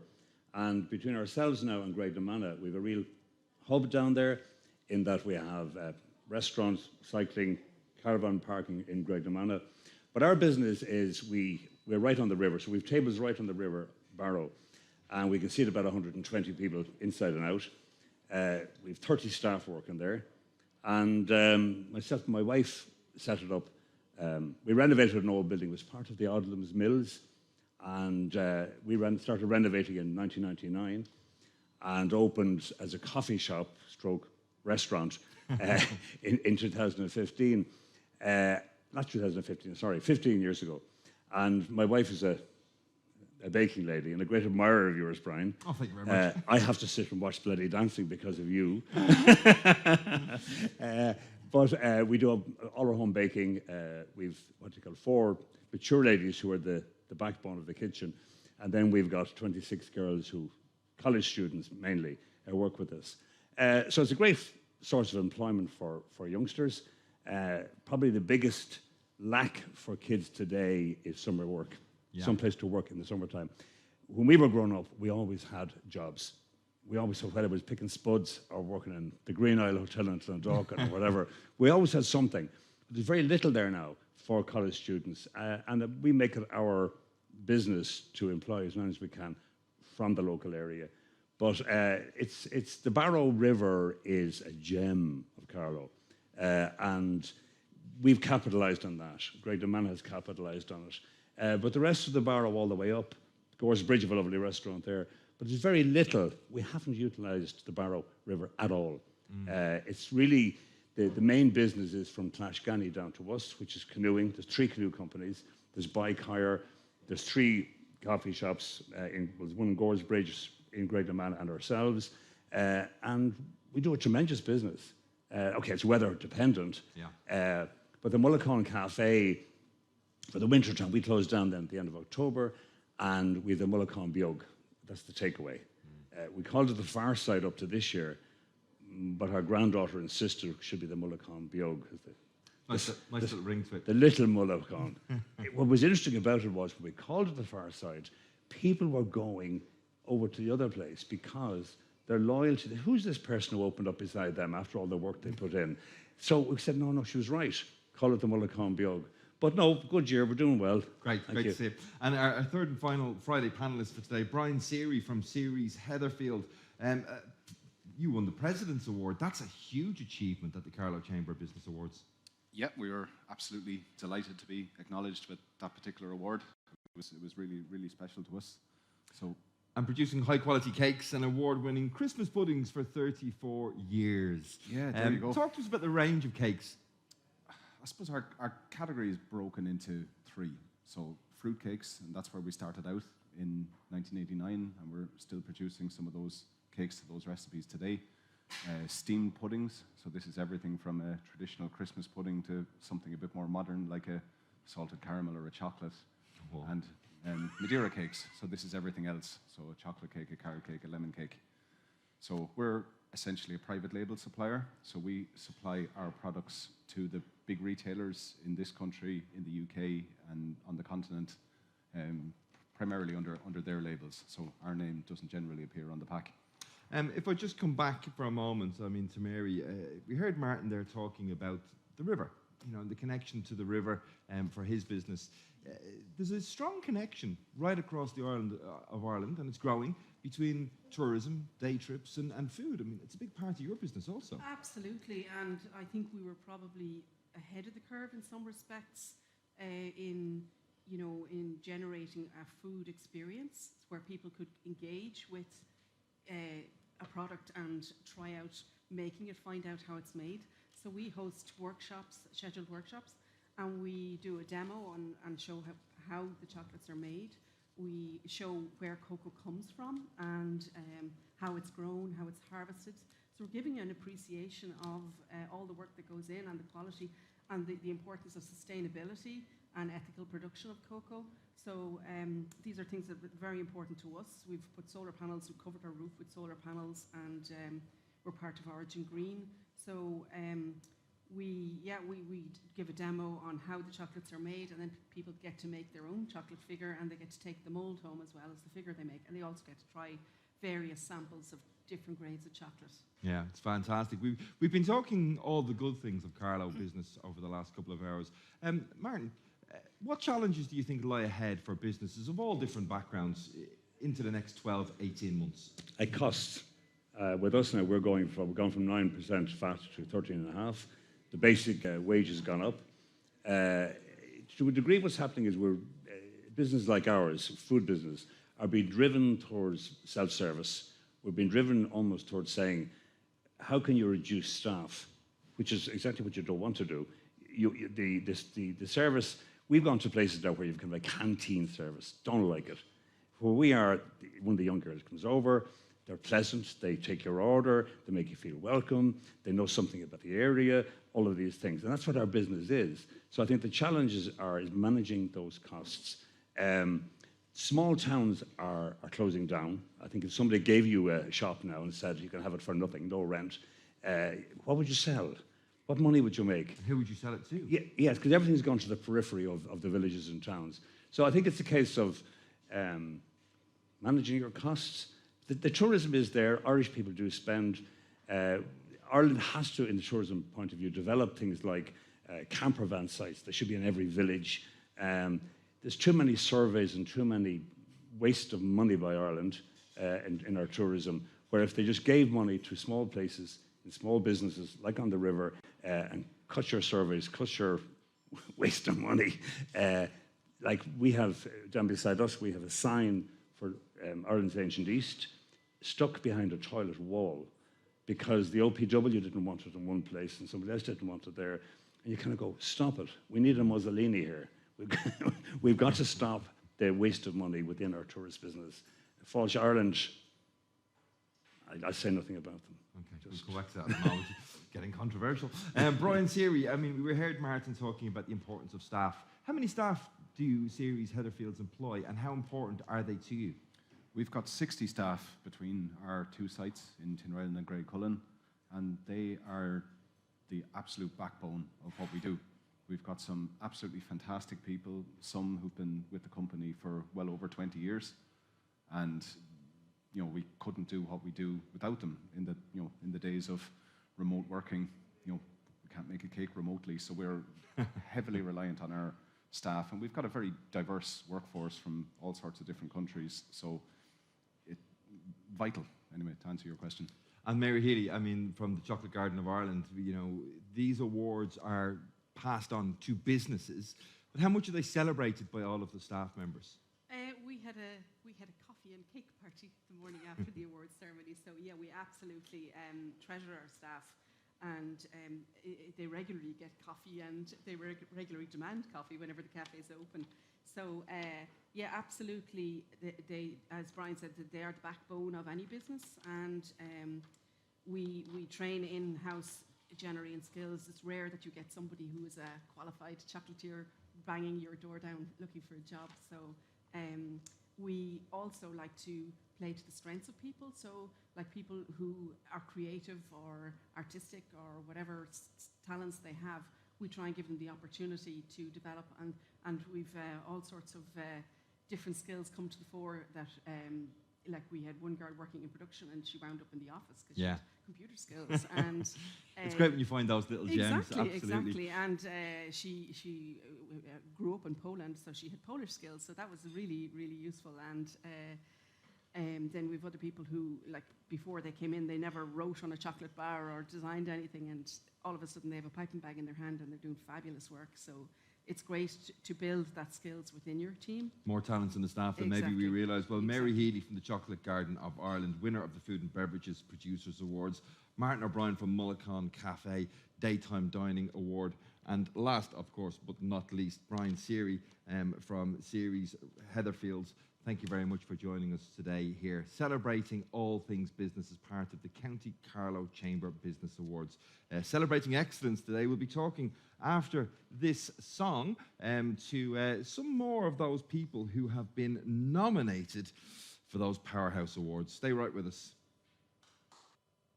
The KCLR Daily with Brian Redmond, on air, online and on smart speaker. With thanks to the Fairgreen Shopping Centre gift card, the perfect gift for all occasions. See fairgreen.ie. Cooking for a family of 4 with just €10? Challenge accepted. Tune in to the KCLR Daily this and every Monday for the Taste for a Tenner Challenge. Every week, armed with just €10, we'll be teaming up with St. Canice's Credit Union to prove that delicious meals for a family of 4 can be made with just €10 or less. Find out what we've cooked up this Monday from 12. The Taste for a Tenner Challenge on the KCLR Daily. Brought to you in partnership with St. Canice's Credit Union, where you can save as little or as much as €100,000 for your dream wedding. St. Canice's Kilkenny Credit Union Limited is regulated by the Central Bank of Ireland. What's gravity? When does the grass grow greener? Can people with longer legs jump higher? How are plastic cups made? How filthy are our parents? Which ingredients make the best slime? Why do we dream? Are you faster than a calculator? Could a robot be powered by fruit or vegetables? Kids are full of curious questions. ESB Science Blast, delivered by the RDS, empowers children to investigate the science behind simple questions just like these ones. Find out how your school can get involved at esbscienceblast.com. Step into the festive spirit at Pembroke Kilkenny Hotel, home to Statham's Bar, Restaurant and Party Venue, located in the heart of the city and freshly nominated for the Restaurant of the Year Awards Best Casual Dining and Best Chef. We're a standout choice this festive season. Dine on a sensational festive menu crafted by Executive Chef Ken Harker, using top-tier ingredients from local suppliers. From intimate gatherings to workplace celebrations, our 3-course dinner at €49 and lunch at €37 are bound to impress. For private parties, our event space provides a stylish backdrop with delectable party food from €20 per person. Visit our website or contact our events team today and make it a jolly Christmas at Pembroke Kilkenny. Delicious dining and unforgettable parties await you. Nitrates cut could be delayed. For more in your Farmer's Journal, here's Paul Mooney. We reveal why Brussels is considering a derogation reprieve for Irish farmers. Irish beef locked out of China again. Suckler cow exodus continues. Thousands of young farmers locked out of acres. Farmers could get up to €50,000 for pylons and farmland. Will there be a potato shortage this Christmas? Plus, our guide to how farmers can secure a mortgage. All inside this week's Irish Farmer's Journal. You cannot afford to miss it. McDonough Junction Shopping Centre. Visit McDonough Junction Shopping Centre for all your shopping needs. With over 30 top brands including River Island, Dunnes Stores, Carrickden and TK Maxx. It's the perfect place to treat yourself to some retail therapy. Follow McDonough Junction Shopping Centre on Facebook and Instagram for the latest updates. McDonough Junction Shopping Centre. The Friday panel on the KCLR Daily, with thanks to Poe Kiley Hogan Lanigan, Kilkenny's leading law firm. See a full list of our services at pkhl.ie. Yes, we've had a change of panel on a Friday panel now. So many people here to speak to. Our Friday panel today, Part B, if you wanted to call it that, we're joined by Cameron McDonnell and Annette McGarry of NUA, a Glenveigh company. Also, Gary Evans is here from Feed Alpha, Research and Innovation Technology Award winner at the recent Business Awards. And finally, Nessa O'Farrell from Remax Property in Carlow, awarded for their professional services. Great to have you all here with us. We've talked a lot about NUA over the last number of months with the announcement of the opening of the new plant, the recruitment drive that you went on, but obviously creating sustainable homes in a sustainable way. Cameron, if I come to you first of all, tell us about the technology that's used by NUA to achieve just that. Absolutely, yeah. NUA is the manufacturing arm of Glenveigh, effectively, and it's specifically around manufacturing timber frame and light gauge steel as a starting point, and really the innovation piece about where that might go. So in Glenveigh, we produce A-rated homes, particularly kind of for the first-time buyer market, and NUA is behind the manufacturing of that. So right across the world, what you'll see is there's a kind of shift into much more being produced in factories, which gives you more quality, better sustainability, and an ability to produce, obviously, much more homes in terms of what we need to do from a delivery perspective. Of course, moving into the traditional Braun site here in Carlow, when we were talking to you recently, we were talking about the recruitment drive that was going on, those open weekends, and trying to get the plant up to full production. Are you at full production yet? Yeah, and it's been fantastic. I think the whole story, the chance that we had the opportunity to come in and purchase the old Braun factory, obviously being so important to Carlow, was fantastic, and to be able to put that employment back in, it's such a great site. So the factory has been fully renovated now and is operational. And when we are at full capacity, we will have the ability to produce over 2,000 timber frames from that factory next door. So at 2,000, how often 2,000 will be coming out of that factory? Well, that will depend on delivery, but that will give you a total capacity, the ability to do it. So currently, the latest number that we have in Carlow is 67 employed already. Business decides it takes over a traditional location like Braun in Carlow. It's important to integrate into the community. How have you gone about doing that? Absolutely, and I suppose we've aligned with our own plans at Glenveigh Homes with a whole strategy around community engagement. And it was important for us in Carlow from the get-go to be fully kind of integrated in the community. We look at a number of sports partnerships, the likes of Hanover Harps. We've sponsored jerseys. We're an active member of the Chamber here. They've been a huge support to us as we've launched here in Carlow, which has been brilliant. And we've an ongoing partnership as Glenveigh and now with NUA with Carlow IT, SETU as well. We look to offer placements and graduate placements and that to grads coming through. So there's a whole range of opportunities really that we look at when it comes to community engagement. Well, we're going to be continuing our conversation with everybody here, but Gary Evans from Feed Alpha, before we get into our general discussion on the Friday panel, congratulations first of all on winning that Research, Innovation and Technology Award. Thank you. Yeah, no, we were absolutely delighted. To be honest, we weren't expecting it.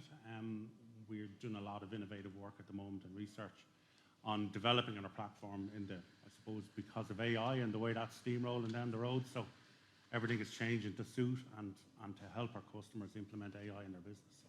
And our final Friday panelist this Friday, Nessa O'Farrell, Remax Property Carlow, they won the Professional Services Awards. Again, congratulations to you. I think you're going to be key to our conversation after the break because housing is a big challenge for everybody in business. But before we get into it, Remax, a big company, but obviously that local franchise to win that Professional Services Award, it must mean a lot to what would be a relatively small team here in Carlow. Yeah, like we didn't think we were going to win, and we were totally surprised on the night, but absolutely delighted to be recognised for the professional services that we're given here in Carlow. But yeah, we're doing really well. Like we're only opened 3 years next month, and we bought into the Remax franchise about 2 years back. So like we're delighted where we're at, and we're continuing to push forward.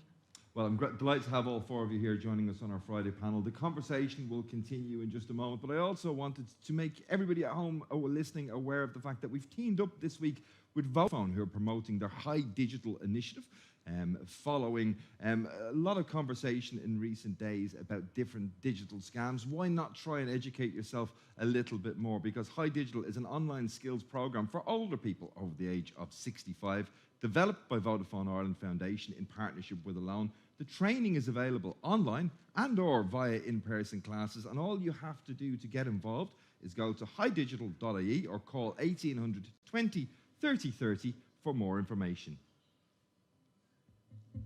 Welcome to the KCLR High Digital Online Skills Tips, brought to you by the Vodafone Ireland Foundation and Alone. High Digital is an online skills course designed with older people in mind. Today, we're giving you tips on how to use email. You can use email to send a message to anywhere in the world. An email account is important for many things, such as online banking and shopping. You can set up an email account free of charge on websites such as gmail.com or yahoo.com. You always need a username and password to create an email account. When choosing a password, please follow these tips. 1. Use at least 8 characters, a mixture of small letters, capital letters, numbers, and sometimes special characters, such as $$ or £sign. 2. Don't use information that would be easy to guess, such as your birthday, hobby, or someone's name. For a more in-depth tutorial on this and many other lessons, log on to highdigital.ie or call 1-800 20 30 30 for more information. Brought to you by Vodafone Ireland Foundation and Alone. If you're a younger person listening and know someone in your life who could benefit from High Digital, recommend it to them and let them know it's there. Topics covered include how to use a smartphone, connecting with others on WhatsApp and social media, shopping safely online, following hobbies online, and indeed, online banking. The Friday panel on the KCLR Daily, with thanks to Poe Kiley Hogan Lanigan, Kilkenny's leading law firm. See a full list of our services at pkhl.ie. Our four Friday panellists today, Cameron McDonnell and Annette McGarry, both of NUA, a Glenveigh company, Gary Evans from Feed Alpha, and Nessa O'Farrell, Remax Property Services here in Carlow. Nessa, if I start with you, what's the property market looking like in Carlow at the moment for residential properties? Well, we look after both sales and rentals, and I suppose both the sales and rentals are totally undersupplied. In particular, the rental market has been quite bad for some time. There's just not enough properties to meet like the amount of people that are currently inquiring. And then in relation to sales, we're still kind of like selling everything for above asking price at the minute. Again, it's just we can't keep up with the demand for the properties. And I mean, from NUA's perspective, I mean, you're fully aware of this because apart from actually trying to build homes for everybody to live in around the country, you had to go on a massive recruitment drive to get the site up and running. When you were talking to people coming in, how big of a challenge was housing for them, or were most of your staff being recruited locally anyway? Across the board, whether it's NUA or Glenveigh, we try and endeavour to employ locally where we can across the different sites. I think, as we know, as a country, in terms of getting housing and the right housing, I think that applies to all tenure mix, and you mentioned it is, you know, the rental market needs to be supplied, certainly that the buying market and specifically around first-time buyers. So it is a national problem, and I think that, you know, the more that we can build on the likes of NUA, the ability to manage that demand, you know, hopefully will alleviate that in the coming years. And Gary Evans from Feed Alpha, I mean, Gary, obviously you're not working in the provision of housing necessarily, but you are a person. You live in a house. Yeah. Talk to us about how that housing crisis, as it's being called, your experiences of it. Well, I mean, I suppose we're lucky in the sense that the existing staff we have, 95% of them are from Carlow and the surrounds, so they already have a house. But as we grow our team and we try to attract more people into the business, the challenge is going to be, well, where are they going to live? I mean, we're trying to pull people from bigger companies in Dublin and get them to move back home. We've hired a new sales director. She was based in Dublin. Luckily enough, she lived in Carlow, so she's just moved back and she's now full-time with us. But from a technical resource, I mean, we have a CTO, he's based in Argentina. Longer term, I'd love to have him sitting at a desk in the office, but he's not going to have anywhere to live at an affordable cost. So it is a big challenge. Nessa, he's not going to have anywhere to live. Could you find him somewhere to live? Of course, yeah. I think we're probably one of the only agencies actually in Carlow that allow potential tenants to register. So we're quite active in that sense, and we try our best to help everyone. We have like a specific email address for anyone that does want to register for rental properties, and we allow them to email in references, and we keep an eye out and try source properties for them. The challenges there are nationwide. They're not just local, Annette McGarry. NUA obviously trying to provide sustainable housing in a very efficient way. But the costs of actually achieving housing, do we really need to rebuild and rechange our housing model in order to make housing achievable for all? Absolutely. I think from a planning perspective, I think it's important that we build in the right places in sustainable communities. And I think from, you know, that's the key in terms of getting the volume up and allowing the right amount to be built in the right areas. I think that's a, you know, a national problem that we need to solve. And we need ourselves and other builders to be able to build. And I mean, the cost of building houses, I mean, if we compare that, for example, to the average industrial income back in the late 80s, early 90s, you're looking at fairly significant increases when you make that comparison. Is the traditional way of building houses in Ireland sustainable into the future? I think as inflation across the board, it's certainly a very difficult problem from a cost perspective. The likes of NUA and the ability to have more control over that supply chain and produce and manufacture our own timber frame will help.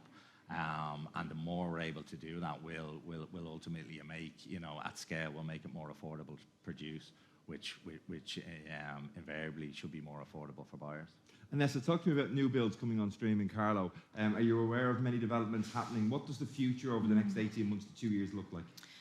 There's not many new builds coming on stream as far as I know in Carlow, and while we don't have any new build developments ourselves at the minute, I understand that the current developments are, if they're not sold out, they're pretty much sold out, so there's just not enough around. Obviously Glenveigh Homes, you'd see their signage everywhere. They're, they're a great asset for Carlow, and like hopefully they maybe can provide more housing in Carlow for us all as well. Well, we're talking about housing, but obviously NUA employing some great technology in order to try and speed up and make that process much more efficient. Going on to talk about technology and coming back to Gary Evans from Feed Alpha, artificial intelligence, I know, is something that you're keen to employ within your business. Where do you see the benefits and possibly the challenges of going down that route? I suppose the benefit to us and to our customers is treat AI and the likes of ChatGPT like an assistant. Whatever you ask it, you're going to get back an answer. The more specific you are with your ask, the more beneficial and helpful it's going to be to your business. If you look at marketing, social media, strategy, all those different things that somebody in your business is in charge of. If you're a small business, it's most likely you. You could be looking after accounts, could be looking after marketing, customer-facing conversations. There's tools out there, and we've built some of those smarts into our platform, which we're relaunching in January with all those updates, where it's literally a case of you have a conversation with your computer. There's an assistant there. It's built around your profile and your persona. You ask it questions, it'll give you back guidance. I need a strategy to launch a marketing campaign for business X. I need it to run for 6 weeks. I need social media content. I need blog post content. I need it to be all optimized for SEO, and it'll do all that for you. Pinch of salt, go in and still put the personal touch over the top of it, make it your own brand. But that's what's going to allow people to, I suppose, to compete with some of the bigger companies that have a team of people to do that. Nessa, can you ever see a day where I'll be able to speak to my computer and say, I'm looking for a 3-bedroom, semi-detached house in Carlow to house a family of 4, and I have a maximum budget of €280,000. Bing! Well, I'm hoping that AI doesn't take over auctioneers and put us out of a job, but it's interesting because only recently in our work, we just started trialing using like AI to help us when we were, say, writing our brochures, descriptive paragraphs. And we only tried it, I think, like last week, and actually it's very, very good. So it is assisting us in our business as well. And in terms of house building, we've said so many times that NUA are employing technology to create efficient houses built efficiently. Give us a bit of an insight as to some of those technologies without letting your trade secrets out of the bag, as it were. Yeah, absolutely. I think the first point is quality, right? So if you're producing as much as you possibly can within a factory, like every other industry, you're going to get better quality and have more capacity to build more volume. And then as part of that, and we think of innovation is a key cornerstone of both Glenveigh and NUA, and how we make the houses more and more sustainable in the future is going to be key. So we think now Glenveigh predominantly produce A1 homes, which in terms of the energy consumption in them are absolutely tiny, and we'll continue that journey in terms of being able to deliver the most affordable, energy efficient homes to buyers. And just finally coming back to Annette McGarry, NUA here for the long term. What's your vision for NUA and its interaction with the Carlow community in 5-10 years' time? Yeah, so we have a whole strategy and a plan around our community engagement for the town, and it's across a number of pillars, including sports, education. We work with the local primary schools. We're sponsors nationally of the Nature Heroes Awards as well, and I know some of the schools here have already had free sponsored boot camps from NUA, which has been really well received. And then obviously on the sports side of things, on the local economy, we were looking to support local events as well. So we've a wide variety of initiatives in plan for next year and for the future, yeah. Well, I mean, challenges no doubt to come within the housing market, but I mean, I think with NUA and what they're trying to do with the estate agents and what they're trying to do, and with businesses like Brian's investing in technology, thinking technologically, and being represented and acknowledged by the Carlow Chamber, it's the future is bright, I'd like to continue to think. Our Friday panellists today, thank you very much for joining us here at Time Cafe, or Time Fime. I've got to get that H out into the pronunciation. We're at the Delta Sensory Centre, celebrating everything Carlow Chamber and the Chamber Business Awards. In a few moments' time, we'll be catching up with Brian O'Farrell, CEO of the Carlow Chamber, to wrap up. But before that, we're going to hand back over to John Keane in studio, because after this short break, we'd love to try and give away the €900 that's still sitting in our Guess Who pot. The Friday panel on the KCLR Daily, with thanks to Poe Kiley Hogan Lanigan, Kilkenny's leading law firm. See a full list of our services at pkhl.ie. The KCLR Daily with Brian Redmond, on air, online and on smart speaker. With thanks to Fairgreen Shopping Centre Carlow, with a fantastic range of shops, food outlets and a state-of-the-art IMC cinema. See fairgreen.ie. Some years ago, I was the victim of a serious crime. The person serving a life sentence for that crime now has an opportunity to apply for parole. But I also have an opportunity to have my voice heard by the parole board. Victims of a serious crime. Your voice counts in the parole process. Find out more and register at gov.ie/parole board or call 01 474 8770. Fancy Mealies presents the Chatsworth Winter Fine Art Sale this coming Tuesday and Wednesday at our showrooms in Castlecomer. With over 1,200 lots, the sale comprises antique and designer furniture, important Irish and international art, Irish and English silverware, clocks and timepieces, bronzes and marble statues, militaria, medals, coins, jewellery, etc. Something for everyone. Viewing this coming Sunday and Monday. For further details, see our website, fancymealy.ie.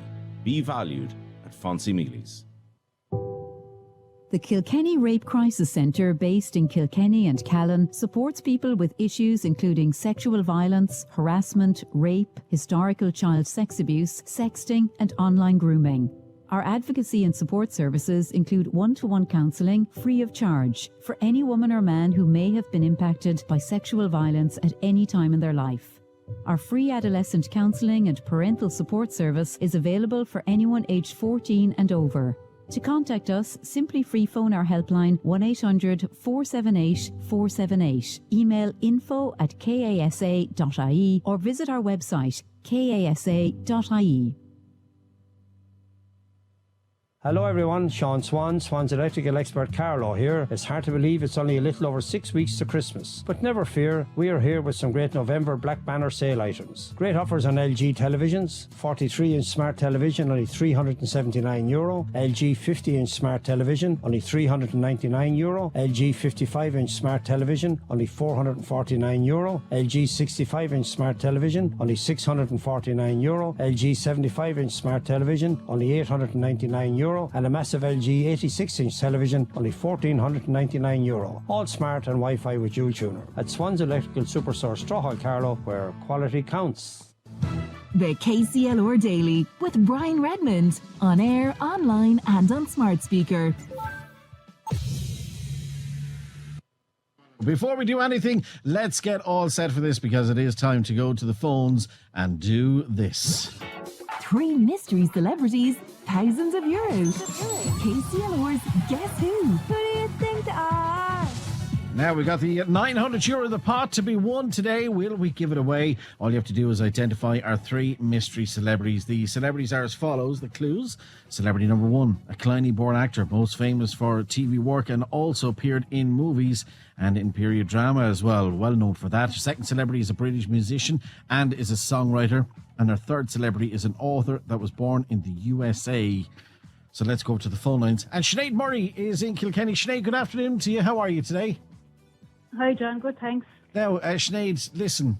Have you been listening intently all morning?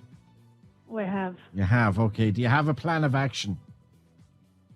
Kind of, yeah. I'm kind of torn on one of them. Oh, are you? Are you? Well, I tell you what, £900, what would you do with it? Oh, God, sure. I'd have a party, you know. All right, okay. I like the sound of that. You'd have a good old party for £900. Let's give you the clues one by one.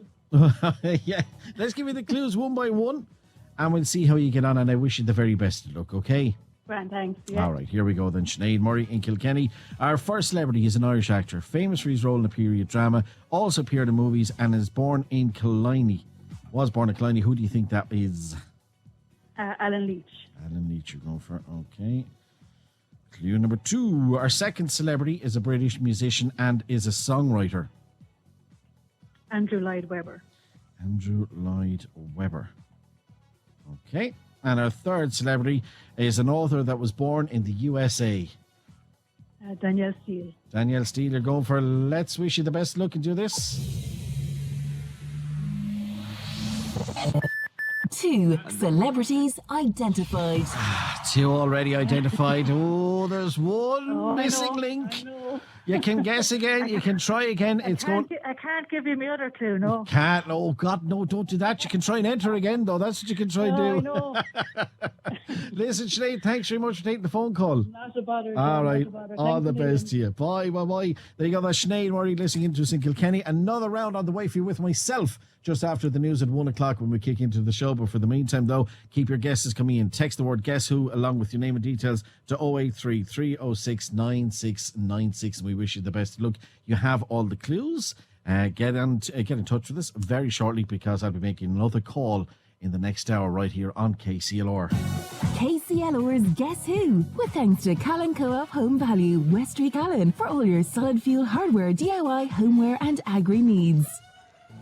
The KCLR Daily with Brian Redmond, on air, online and on smart speaker. Thanks, John. We still haven't managed to give away that €900, but plenty of opportunities right the way through until 5 o'clock today. John Keane on air with the John Keane Show after the news at 1. Do text him, WhatsApp him the words Guess Who along with your name to get those entries in. We're still broadcasting live from Time Cafe here at the Delta Sensory Centre. We're also streaming live on the Carlow Chamber of Businesses websites. And I'm joined to wrap up the morning by Brian O'Farrell. Brian, it's been a fabulous morning, hasn't it? It's been an amazing morning. And it's the one thing I love about, I suppose, this production. Because as we said earlier, the awards is going fast, so you don't get to hear the stories. It's been a 3-hour show here this morning, but we could have had another 3 or 4 hours because there's so much more we could dig into. And it's just, even I went, you were continuing on for a while and I went off for a meeting with the ambassador separately and we were talking about that with the businesses. And there's so many great stories. And there's so many of the businesses here in Carlow that have grown and developed right here and have gone on, to great things right across the globe. And that's what we're so proud of. It is just the tip of the iceberg. How in God's name do you go through that process? This is almost like the end of the process. But it must begin again fairly shortly in terms of looking towards next year's awards. Yeah, no, definitely. Our planning is kind of already kicking in. I suppose one of the first things we did was went out to all finalists after this year and saying, tell us about your experience and as well, because we made a lot of changes this year. This year, the awards process, we had 2 days in Woodford Dolman. There was 125 presentations made by all finalists to 5 different judging panels that were operating over a couple of days. So there's a lot kind of going on in that, and the judges had really tough decisions to make, and it's to carry it all through. And that's what we always say to them, because the awards, it's important to recognise the great achievements of business. And the awards are more than just that one day or one night as it is. We want to continue to recognise it. And I suppose we've always tried to work really hard to make the awards very Carlow. We're so lucky. The awards actually that were presented on the night, those lovely timber pieces, they were produced locally here as well by Ballyshane, and fully engraved. They can even tell what tree they actually came down from.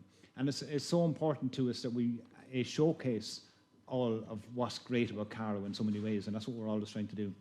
Well, from that point of view, it's always an opportunity now to encourage new business owners to maybe get involved in the Chamber. What would you say to encourage those who are in business but maybe not involved with the Chamber yet to do so? Give us a shout. Get in touch. You can get me on email easily, ceo@carlowchamber.com. You can pop onto our website and there's a load of information there. We'll even have a recording from today back out on our website in the next few days as well. But get in touch and ask the questions, because we're working with businesses across so many sectors. Everybody's needs and what they want to get from that membership is different. So there's a list of benefits there, but they're only, depending on how you engage and that as well. And we want to work with everybody and see what we can do to help to grow their business. Well, Brian O'Farrell, CEO of Carlow, County Carlow Chamber, thank you very much for hosting us today. It's been a pleasure being here. Give everybody a big round of applause live from Time Cafe. Thanks to the whole KCLR Daily team. Far too many to mention today. Thanks to Angela Joel Stewart back in the newsroom. John Keane will be up after the news at 1 o'clock. I'll be back with you again at 10 o'clock on Monday morning. Didn't even know what day of the week it was. But for now, take care. Enjoy the afternoon. Enjoy your weekend.